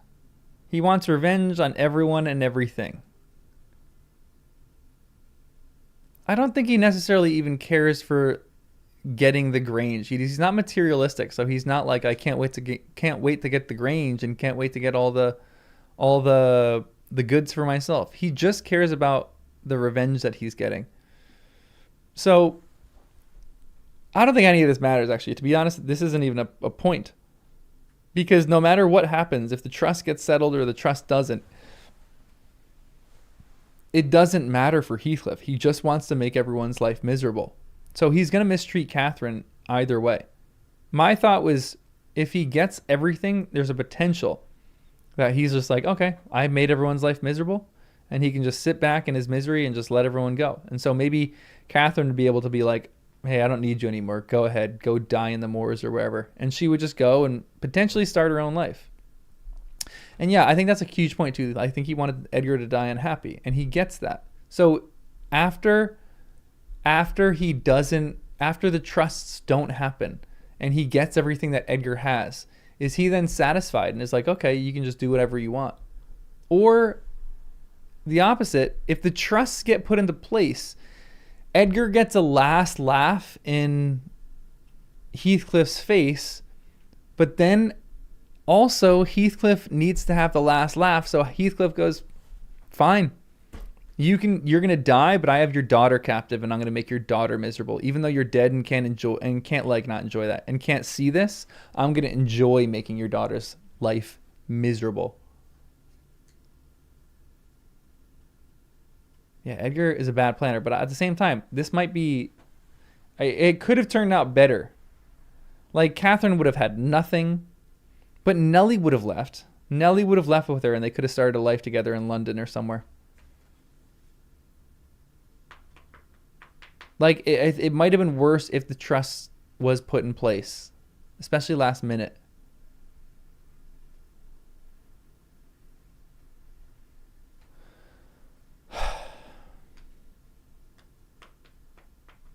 Yeah, and that's the thing too. I don't actually think satisfaction would be possible for Heathcliff. I think he's so far into revenge. Like, revenge doesn't, like, really ever satisfy. So he's always looking after his next satisfaction. So I don't really think it would work, to be completely honest.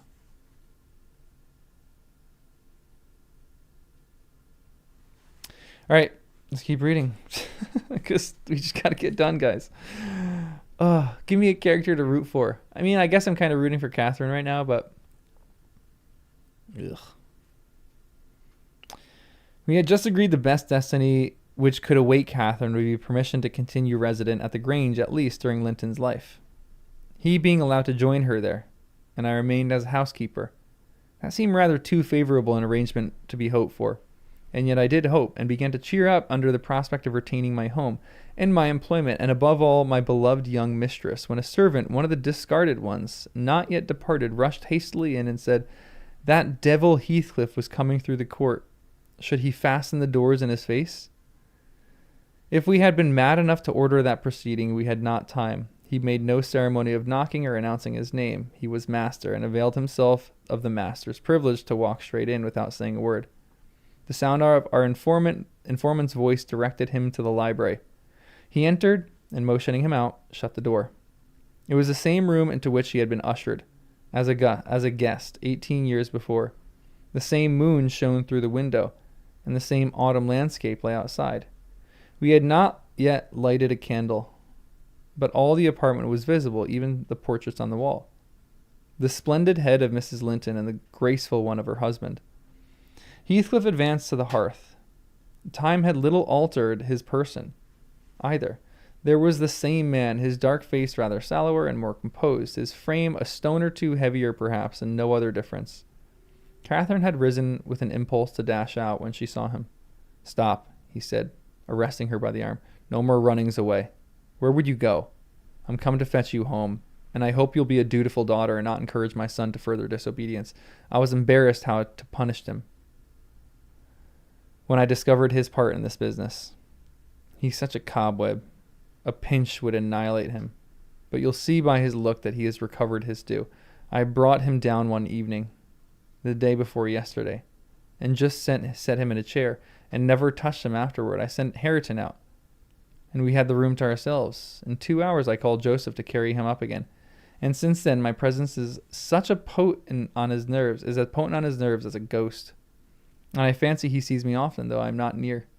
Hareton says he wakes and shrieks in the night by the hour together, and calls you to protect him from me. And whether you like your precious mate or not, you must come. He's your concern now. I yield all my interest in him to you. Why not let Catherine continue here, I pleaded, and send Master Linton to her?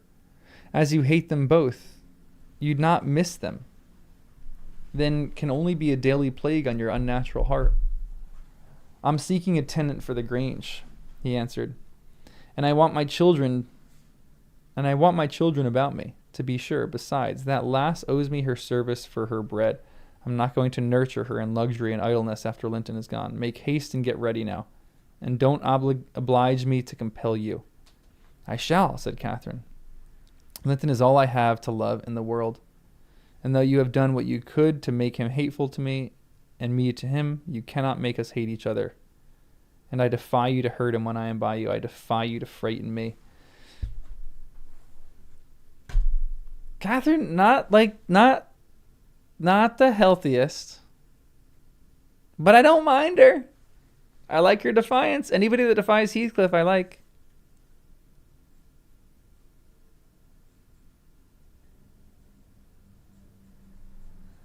But she's also going to get destroyed. Yeah, can we love Nellie a little bit? Can Nellie get a little something? Come on. I'm sure this is one of the reasons that people say Nellie is a real villain. Because if Catherine isn't showing her love, does anybody really love her? No. So maybe she's actually the villain. I don't think so, but maybe. All right, let's keep going. You are a boastful champion, replied Heathcliff, but I don't like you well enough to hurt him, and you shall get the full benefit of the torment as long as it lasts. It is not I who make him hateful to you. It is his own sweet spirit. He's as bitter as gall at your desertion, and its consequences. Don't expect thanks for his noble devotion. I heard him draw a pleasant picture to Zillah of what he would do, if he were as strong as I, and the inclination is there, and his very weakness will sharpen his wits to find a substitute for strength. I know he has a bad nature, said Catherine. He is your son, but I'm glad I have a better to forgive it. And I know he loves me, and for that reason I love him. Mr. Heathcliff, you have nobody to love you, and how miserable you make us. We shall still have the revenge of thinking that your cruelty rises from your greater misery. You are miserable, are you not? Lonely like the devil and envious like him. Nobody loves you. Nobody will cry for you when you die. I wouldn't be you. Whew.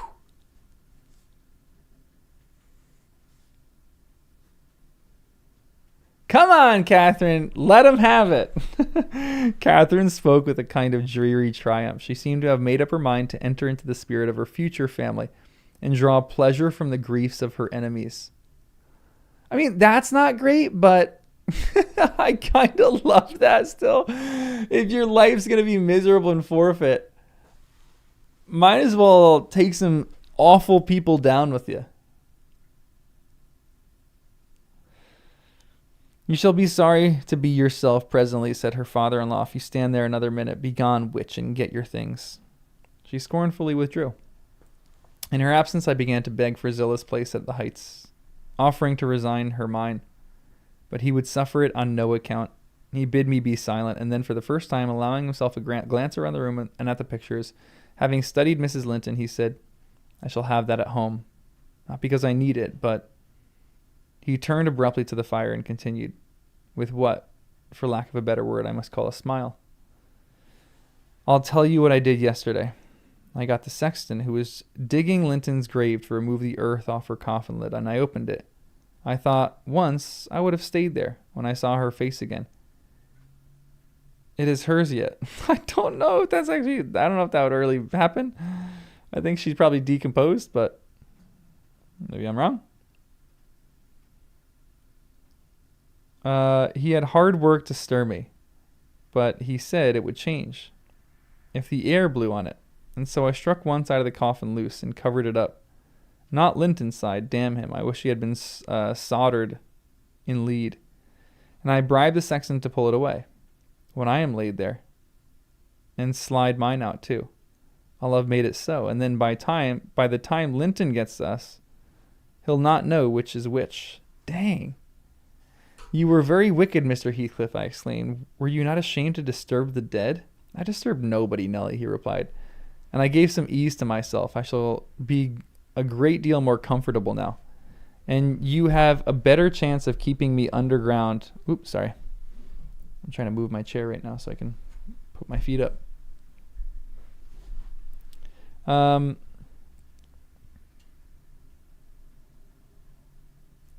I shall have a great deal more comfort now, and you'll have a better chance of keeping me underground when I get there. Disturbed her? No, she has disturbed me night and day throughout 18 years, incessantly, remorselessly, till yesterday. And yesternight I was tranquil. I dreamt I was sleeping the last sleep by that sleeper, with my heart stopped and my cheeks frozen against hers. Oh, Kathy's coming to haunt him. She got disturbed in her grave. This is the worst. And if she has been dissolved into the earth, worse, what would you have dreamt of then? I said. Of dissolving with her, and being more happy still, he answered. Do you suppose I dread any change of the sort? I expected such a transformation on raising the lid, but if I'm better pleased that it should not commence till I share it. Besides, unless I had received a distinct impression of her passionless features, that strange feeling would hardly have been removed. It began oddly. You know, I was wild after she died, and eternally from dawn to dawn, praying her to return to me. Her spirit, I have a strong faith in ghosts. I have a conviction that they can and do exist among us. The day she was buried there came a fall of snow. In the evening I went to the churchyard. It blew bleak as winter. All round was solitary. I didn't fear that the fool of a husband would wander up to the den so late, and no one else had business to bring them there. Being alone and conscious 2 yards of loose earth was a sole barrier between us. I said to myself, I'll have her in my arms again. If she be cold, I'll think it is this north wind that chills me. And if she be motionless, it is sleep. I got a spade from the tool house and began to delve with all my might till it scraped the coffin. I fell to work with my hands. The wood commenced cracking about the screws. I was on the point of attaining my object when it seemed that I heard a sigh from someone above me, close at the edge of the grave, and bending down. If I can only get this off, I muttered. I wish they may shovel in the earth over us both. And I wrenched at it more desperately still. There was another sigh close at my ear. I appeared to feel the warmth of breath of displacing the sleet-laden wind. I knew no living thing in flesh and blood was by, but as certain as you perceive the approach to some substantial body in the dark, though it cannot be discerned, so certainly I felt that Kathy was there, not under me, but on the earth. A sudden sense of relief flowed from my heart through every limb. I relinquished my labor of agony, and turned consoled at once, unspeakably consoled. Her presence was with me.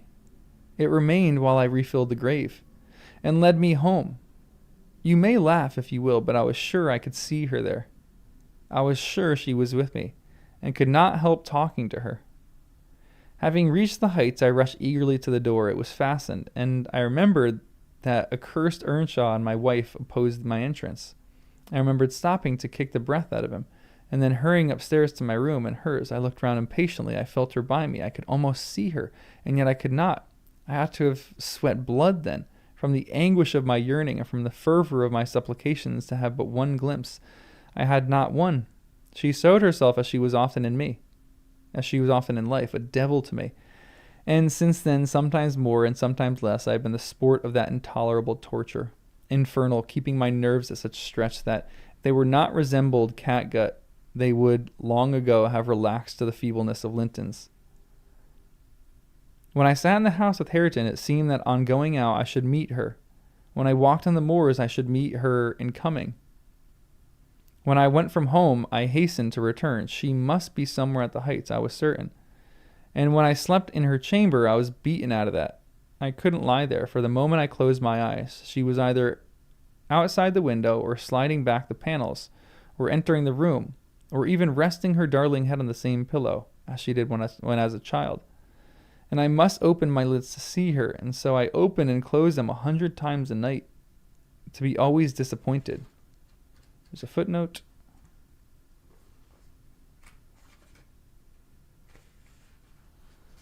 A 100 times a night.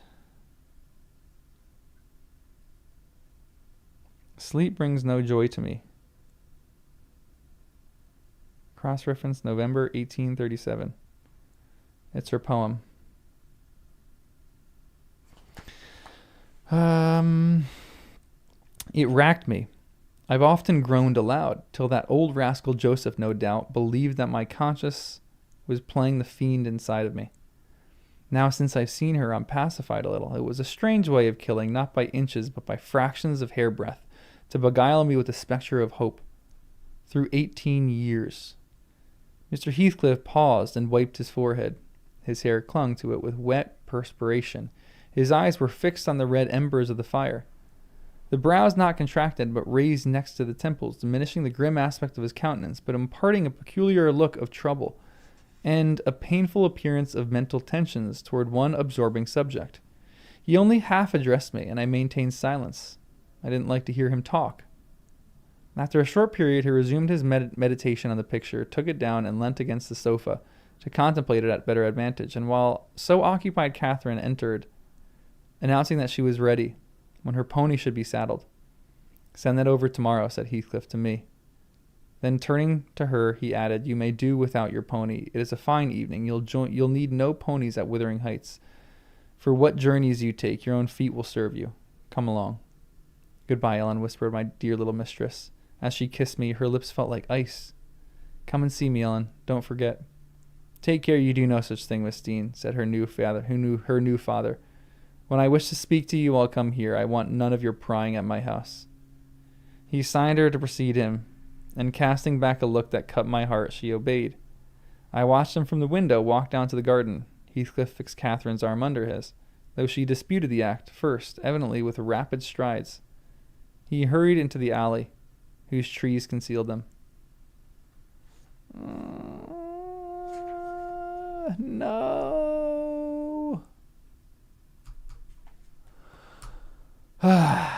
Wow.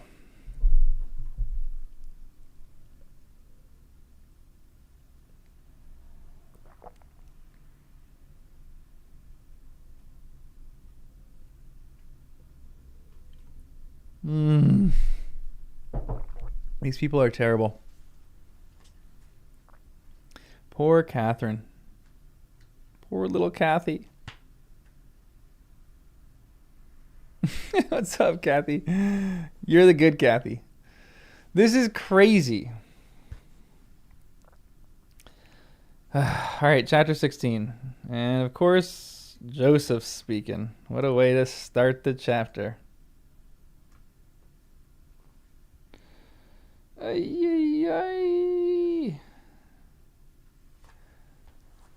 Kathy with a K. Much better version of Kathy. Wuthering Heights, Joseph's speech. I have it bookmarked. Can't wait to unbookmark that. What chapter is this?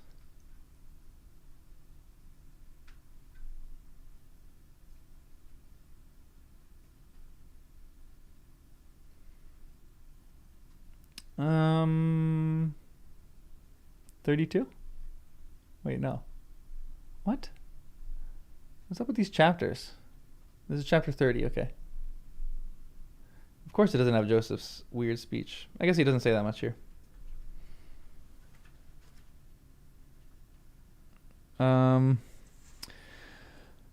Okay.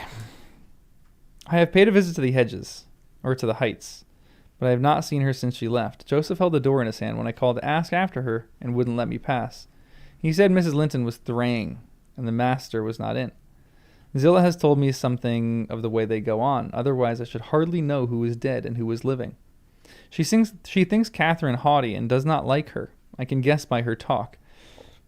My young lady asked some aid of her when she first came, but Mr. Heathcliff told her not to follow, or told her follow her own business, and let his daughter-in-law look after herself. And Zillah willingly acquiesced, being a narrow-minded, selfish woman. Catherine evinced a child's annoyance at this neglect, repaid it with contempt, and thus enlisted my informant among her enemies, as securely as if she had done her some great wrong. I had a long talk with Zillah about 6 weeks ago, a little before you came one day, when we foregathered on the moor, and this is what she told me.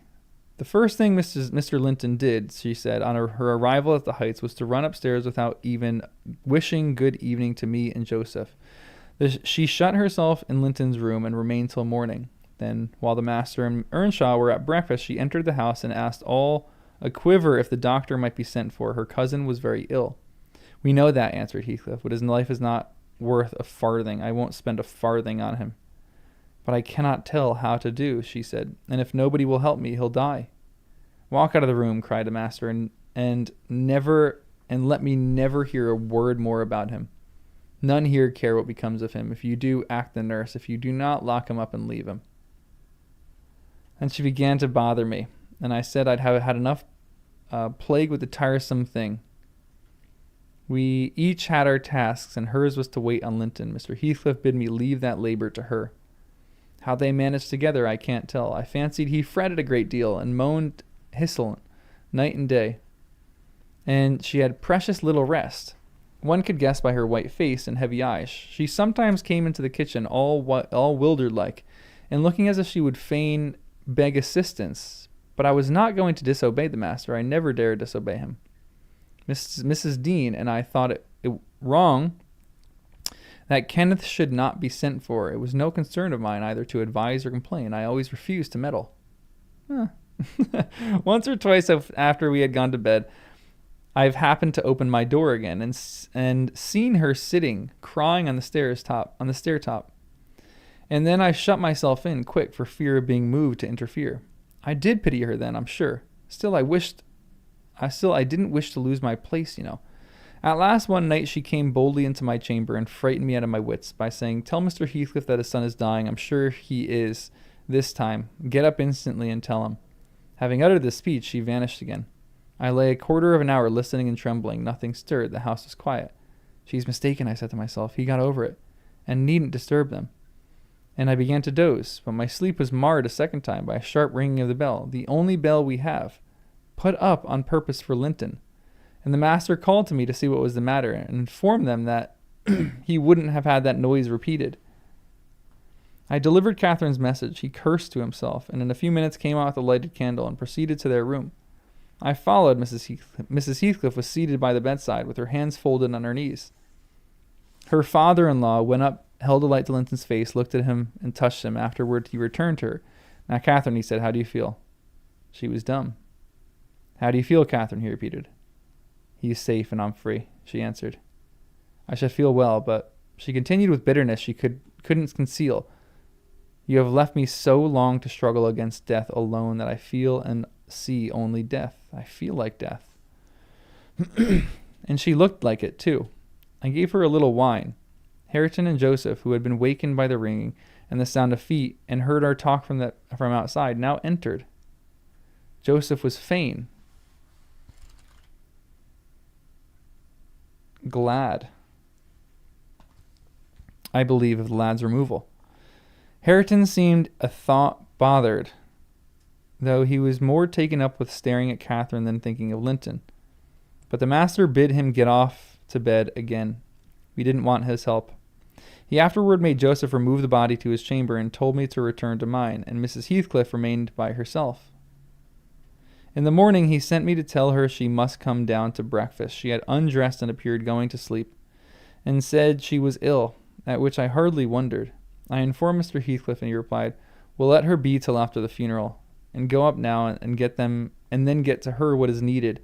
And as soon as she seems better, tell me." Kathy stayed upstairs a fortnight, according to Zillah, who visited her twice a day, and would have been rather more friendly, but her attempts at increasing kindness were proudly and promptly repelled. Heathcliff went up once to show Linton's will. He had bequeathed the whole of his and what had been her movable property to his father. The poor creature was threatened or coaxed into the act during her week's absence, when his uncle died, the lands being minor, and he could not meddle with it. However, Mr. Heathcliff has a claim, and kept them in his wife's right, and is also, I suppose, legally. At any rate, Catherine, destitute of cash and friends, cannot disturb his possession. Nobody, said Zillah, ever approached her door, except that once, but I, and nobody asked anything about her. The first occasion of her coming down into the house was on a Sunday afternoon.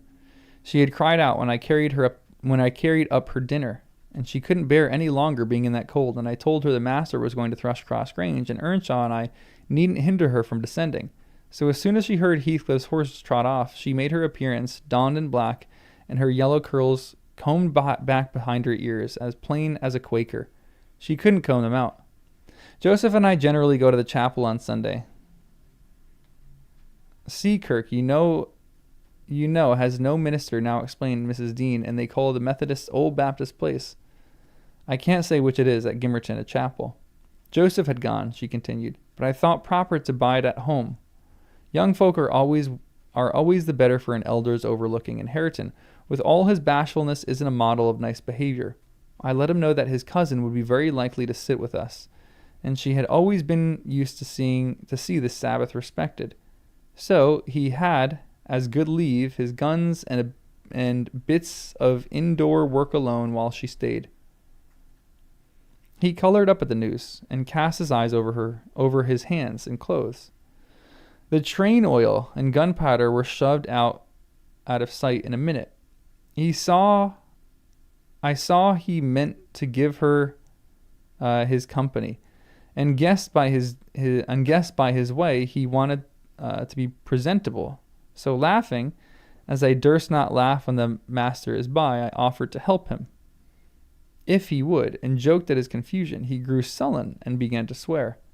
Now, Mrs. Dean, she went on, seeing me not pleased by her manner, you happen to think your young lady too fine for Mr. Hareton, and happen you're right, but I own I should love well enough to bring her pride and peg lower. And what will all her learning and daintiness do for her now? She's as poor as you, or I poorer, I'll be bound. You're saving, and I'm doing my little all that road. Hareton allowed Zillah to give him her aid, and she flattered him into a good humor, so when Catherine came, half forgetting her former insults, he tried to make him agreeable by the housekeeper's account. Gosh. Mrs. walked in, she said, as chill as an icicle and as high as a princess, and I got up and offered her my seat in the armchair. No, she turned up her nose at my civility. Earnshaw rose too, and bid her come to sit close by the fire. He was sure she was starved. I've been starved a month or more, she answered, resting on the word, as scornful as she could. And she got a chair for herself and placed it at a distance from both of us. Having sat till she was warm, she began to look round, and discovered a number of books in the dresser. She was instantly upon her feet again, stretching to reach them, but they were too high up. Her cousin, after watching her endeavors a while, at last summoned courage to help her. She held her frock, and he filled it with the first that came to his hand. That was a great advance for the lad. She didn't thank him. He felt gratified that she had accepted his assistance and ventured to stand behind him as she examined them, and even to stoop and point out what struck his fancy in certain old pictures which they contained. Nor was he daunted by the saucy style in which she jerked the page from his fingers. He contented himself with going a bit further back, and looking at her instead of the book. She continued reading or seeking something to read. His attention became by degrees quite centered in the study of her thick, silky curls. Her face he couldn't see, and she couldn't see him, and perhaps not quite awake to what he did. But attracted like a child to a candle, alas, he proceeded from staring to touching. Gosh, he put out a hand, and having stroked one curl as gently as if it were a bird, he might have stuck a knife into her neck. She started round in such a taking. Get away this moment. How dare you touch me? Why are you stopping there? She cried in a tone of disgust. I can't endure you. I'll go upstairs again if you come near me. Mr. Hareton recoiled, looking as foolish as he could do. He sat down in the settle, very quiet, and she continued turning over her volumes another half hour. Finally, Earnshaw crossed over and whispered to me, Will you ask her to read this to us, Zillah? I'm stalled of doing naught, and I could like to hear her. Do not say I wanted, but ask of yourself. Mr. Hareton wishes you read to us, ma'am, I said immediately. He'd take it very kindly. He'd be much obliged. She frowned and looked up and answered, Mr. Harrington and the whole set of you will be good enough to understand that I reject any pretense at kindness you have the hypocrisy to offer. I despise you and will have nothing to say to any of you. Why would I have given my life for one kind word? Or when I would have given my life for one kind word, even to see one of your faces you all kept off. But I won't complain to you. I'm driven down here by the cold, neither to amuse you or enjoy your society. What could I have done? Began Earnshaw. How was I to blame? Oh, you are an exception, answered Mrs. Heathcliff. I never missed a concern as you. But I offered more than once and asked, he said, kindling up her pertness. I asked Mr. Heathcliff to let me wake for you. Be silent. I'll go out of doors or anywhere rather than have your disagreeable voice in my ear, said the lady. Hareton muttered she might go to hell for him and unsling his gun, restraining himself from his Sunday occupations no longer. He talked now, freely enough, and she presently saw fit to retreat to her solitude, but the frost had set in, and in spite of her pride she was forced to condense to our company more and more. However, I took care that there should be no further scorning at my good nature, ever since. I've been as stiff as herself, and she has no lover or liker among us, and she does not deserve one, for let them say the least word to her, and she'll curl back without respect of anyone. She'll snap the master himself, and as good as dare him to thrash her, and the more hurt she gets, the more venomous she grows. Gosh. At first, on hearing this account from Zillah, I determined to leave my situation, take a cottage, and get Catherine to come out and live with me. But Heathcliff would as soon permit that as he would set up Hareton an independent house. And I could see no remedy at present unless she could marry again. And that scheme, it does not come within my province to arrange. Thus ended Mrs. Dean's story. Notwithstanding the doctor's prophecy, I am rapidly recovering strength. And though it be only the second week in January, I propose getting out on the horseback in a day or two and riding over to Wuthering Heights to inform my landlord that I shall spend the next 6 months in London, and if he likes, he may look out another tenant to take the place after October. I would not pass another winter here for much. Oh my gosh. This is so ridiculous. You know what's really interesting? Let me write this down before I forget.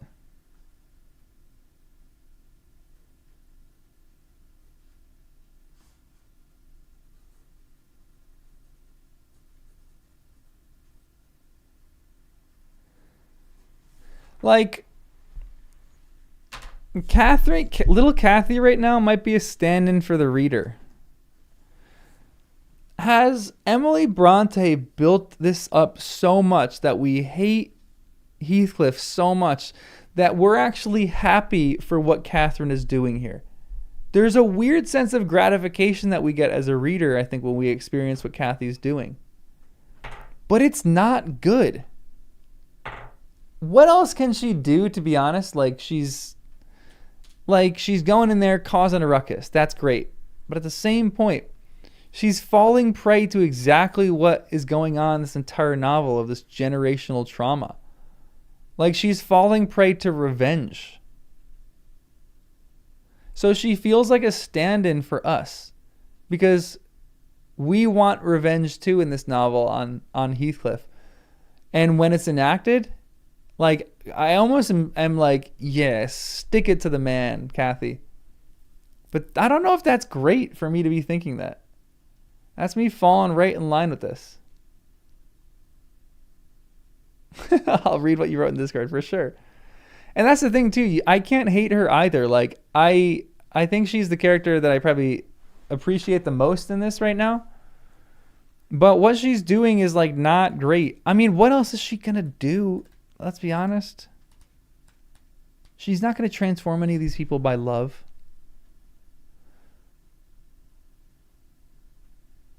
She's taking him off, but I think she in some way is trying to get revenge. She's trying to make Heathcliff's life miserable. She's trying to make everyone else's life miserable because they made her life miserable. Is that not falling into the same problem that Heathcliff had? She's not doing it to the extent of Heathcliff, obviously, and she's a lot better of a person than Heathcliff is. But still, does it matter the propensity of your disposition so much as like you're still trying to enact some kind of revenge? I think it's not full revenge, but I think she's trying to take some kind of revenge in this. I don't know. And again, yeah, she's miserable and sees no point in not acting it for our them. Um, like again, I think she's miserable, so she sees no point in like uh continuing on, I guess. Um, what is she doing to them? Sulking them to death? Yeah, that's a good point. Like she's not necessarily doing anything that much to harm them, but I think she is like just making their life harder. And I think she in her own way is literally attempting to make her life more hard or attempting to make their life harder. Like she is not giving them anything that she wants. So again, I'm rooting for her because that's what she should probably do. But yeah, she's not playing the long game. That's true. And that's the good point too. Like I mean I don't know if she can do anything else except for that right now. But there's something interesting behind that. Like I'm curious to finish the novel and see what becomes of that.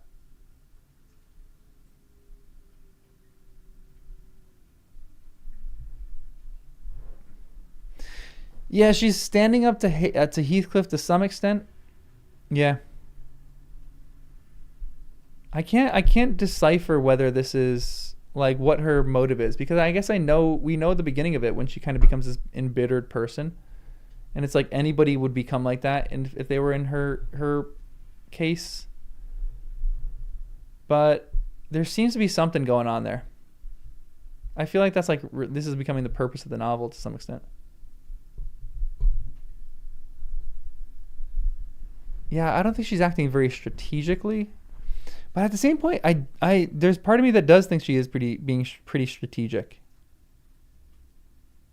Like in my head, she's like, I gotta stay here, and so therefore I'm gonna make everyone's life. I'm not gonna care about anybody. But I guess that doesn't mean that much. But yeah, I don't know. We'll see. I'm probably gonna finish this tomorrow. I was saying Thursday, but I don't know if I have the patience to get till Thursday. I just want to get done with this novel. So I think tomorrow morning we might do a reading. So we can get done with this and go on to fun books. So that's the plan right now. We'll see. And I'm kind of the same. Like I definitely understand her anger. But there's a point where we can understand someone's anger, but what is the action of anger? I think that's maybe a key theme of this novel. Maybe what is the right vehicle for anger? Is there one? I think there is, but I don't know if it's what she's doing because to be honest, I feel like this is going to destroy her. But again, I don't know what she does in this case. Like how does she save herself? She can't. She's at the whims of another person. So does she just in her life then attempt to not be bitter? I don't know if that would solve things because that's hard, easier said than done, you know? I guess one of the key themes of this, or one of the key questions I always have is what does anybody do in this situation? Like we could talk about that in other situations in books because sometimes situations are easier. There is not a single easy situation or thing in this book. Like what does she do? She's stuck. If she runs away, you definitely know Heathcliff is coming after her.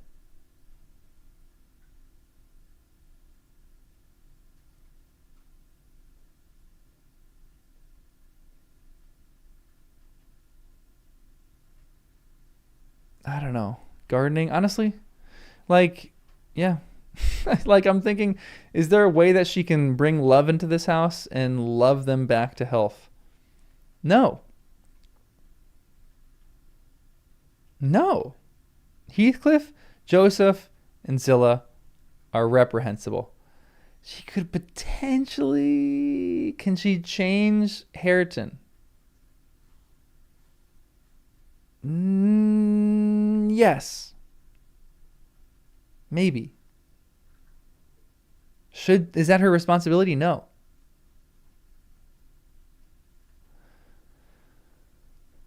But what does that work look like? Does it look like she's cultivating right now?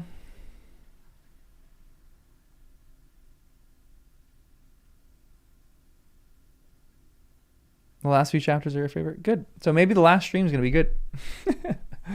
Yeah, we'll have to read to the end. We're going to probably do it tomorrow morning. Maybe like in 24 hours, just so we can finish. Because I'm kind of curious now. I'm interested to see what's going to happen.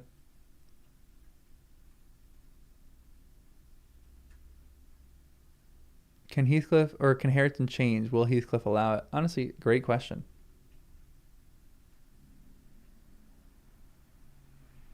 Like, part of me, like, if this were some other novelist, like, if this were some other author, like, I would expect like some kind of sacrificial death to happen.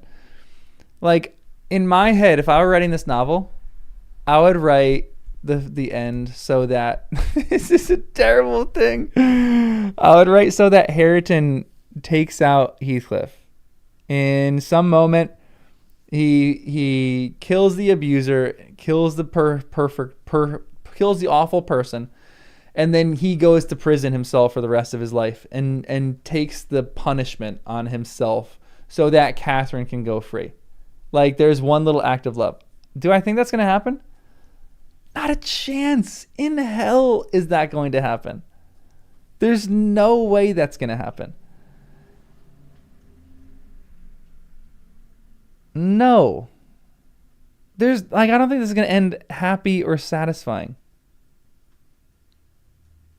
I don't think that's necessarily saying revenge wins. Because I don't think that's necessarily even revenge. I think it's like freeing someone else. I don't know. Imagine Jane in this situation. Someone needs to write a novel about that. What if Jane were put in Wuthering Heights? She would change Wuthering Heights. Would she? Wesley, you're so cute, buddy. Wesley's sitting right there with his two paws, looking at me like this. Gracie, do you really love this book that much? Or is that sarcasm? Some people do love this book. I'm not one of those. But I'm excited to see how it ends.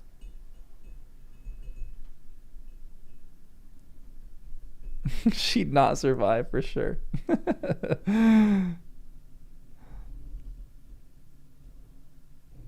Yeah, this book does feel like a revenge story more than a love story. This does not have that much love. I love that you guys genuinely love it. That makes me happy. At least we got some people who love it here who can help us out. It's bringing up a lot of questions in my head. But I don't know. That's probably it. All right, guys. So I am going to go. I'm going to go now. I'll see you guys tomorrow. I'm probably going to do it like 10:30 tomorrow morning. We'll finish the novel.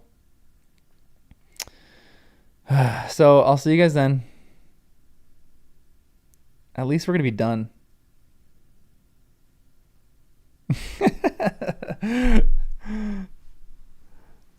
Yay. All right, guys. I'll see you tomorrow. I'll see you in the next one. Stay strong. We can last another 24 hours till we're done. And then we don't have to touch this book for another long time. I'll see you guys later. Have a good one.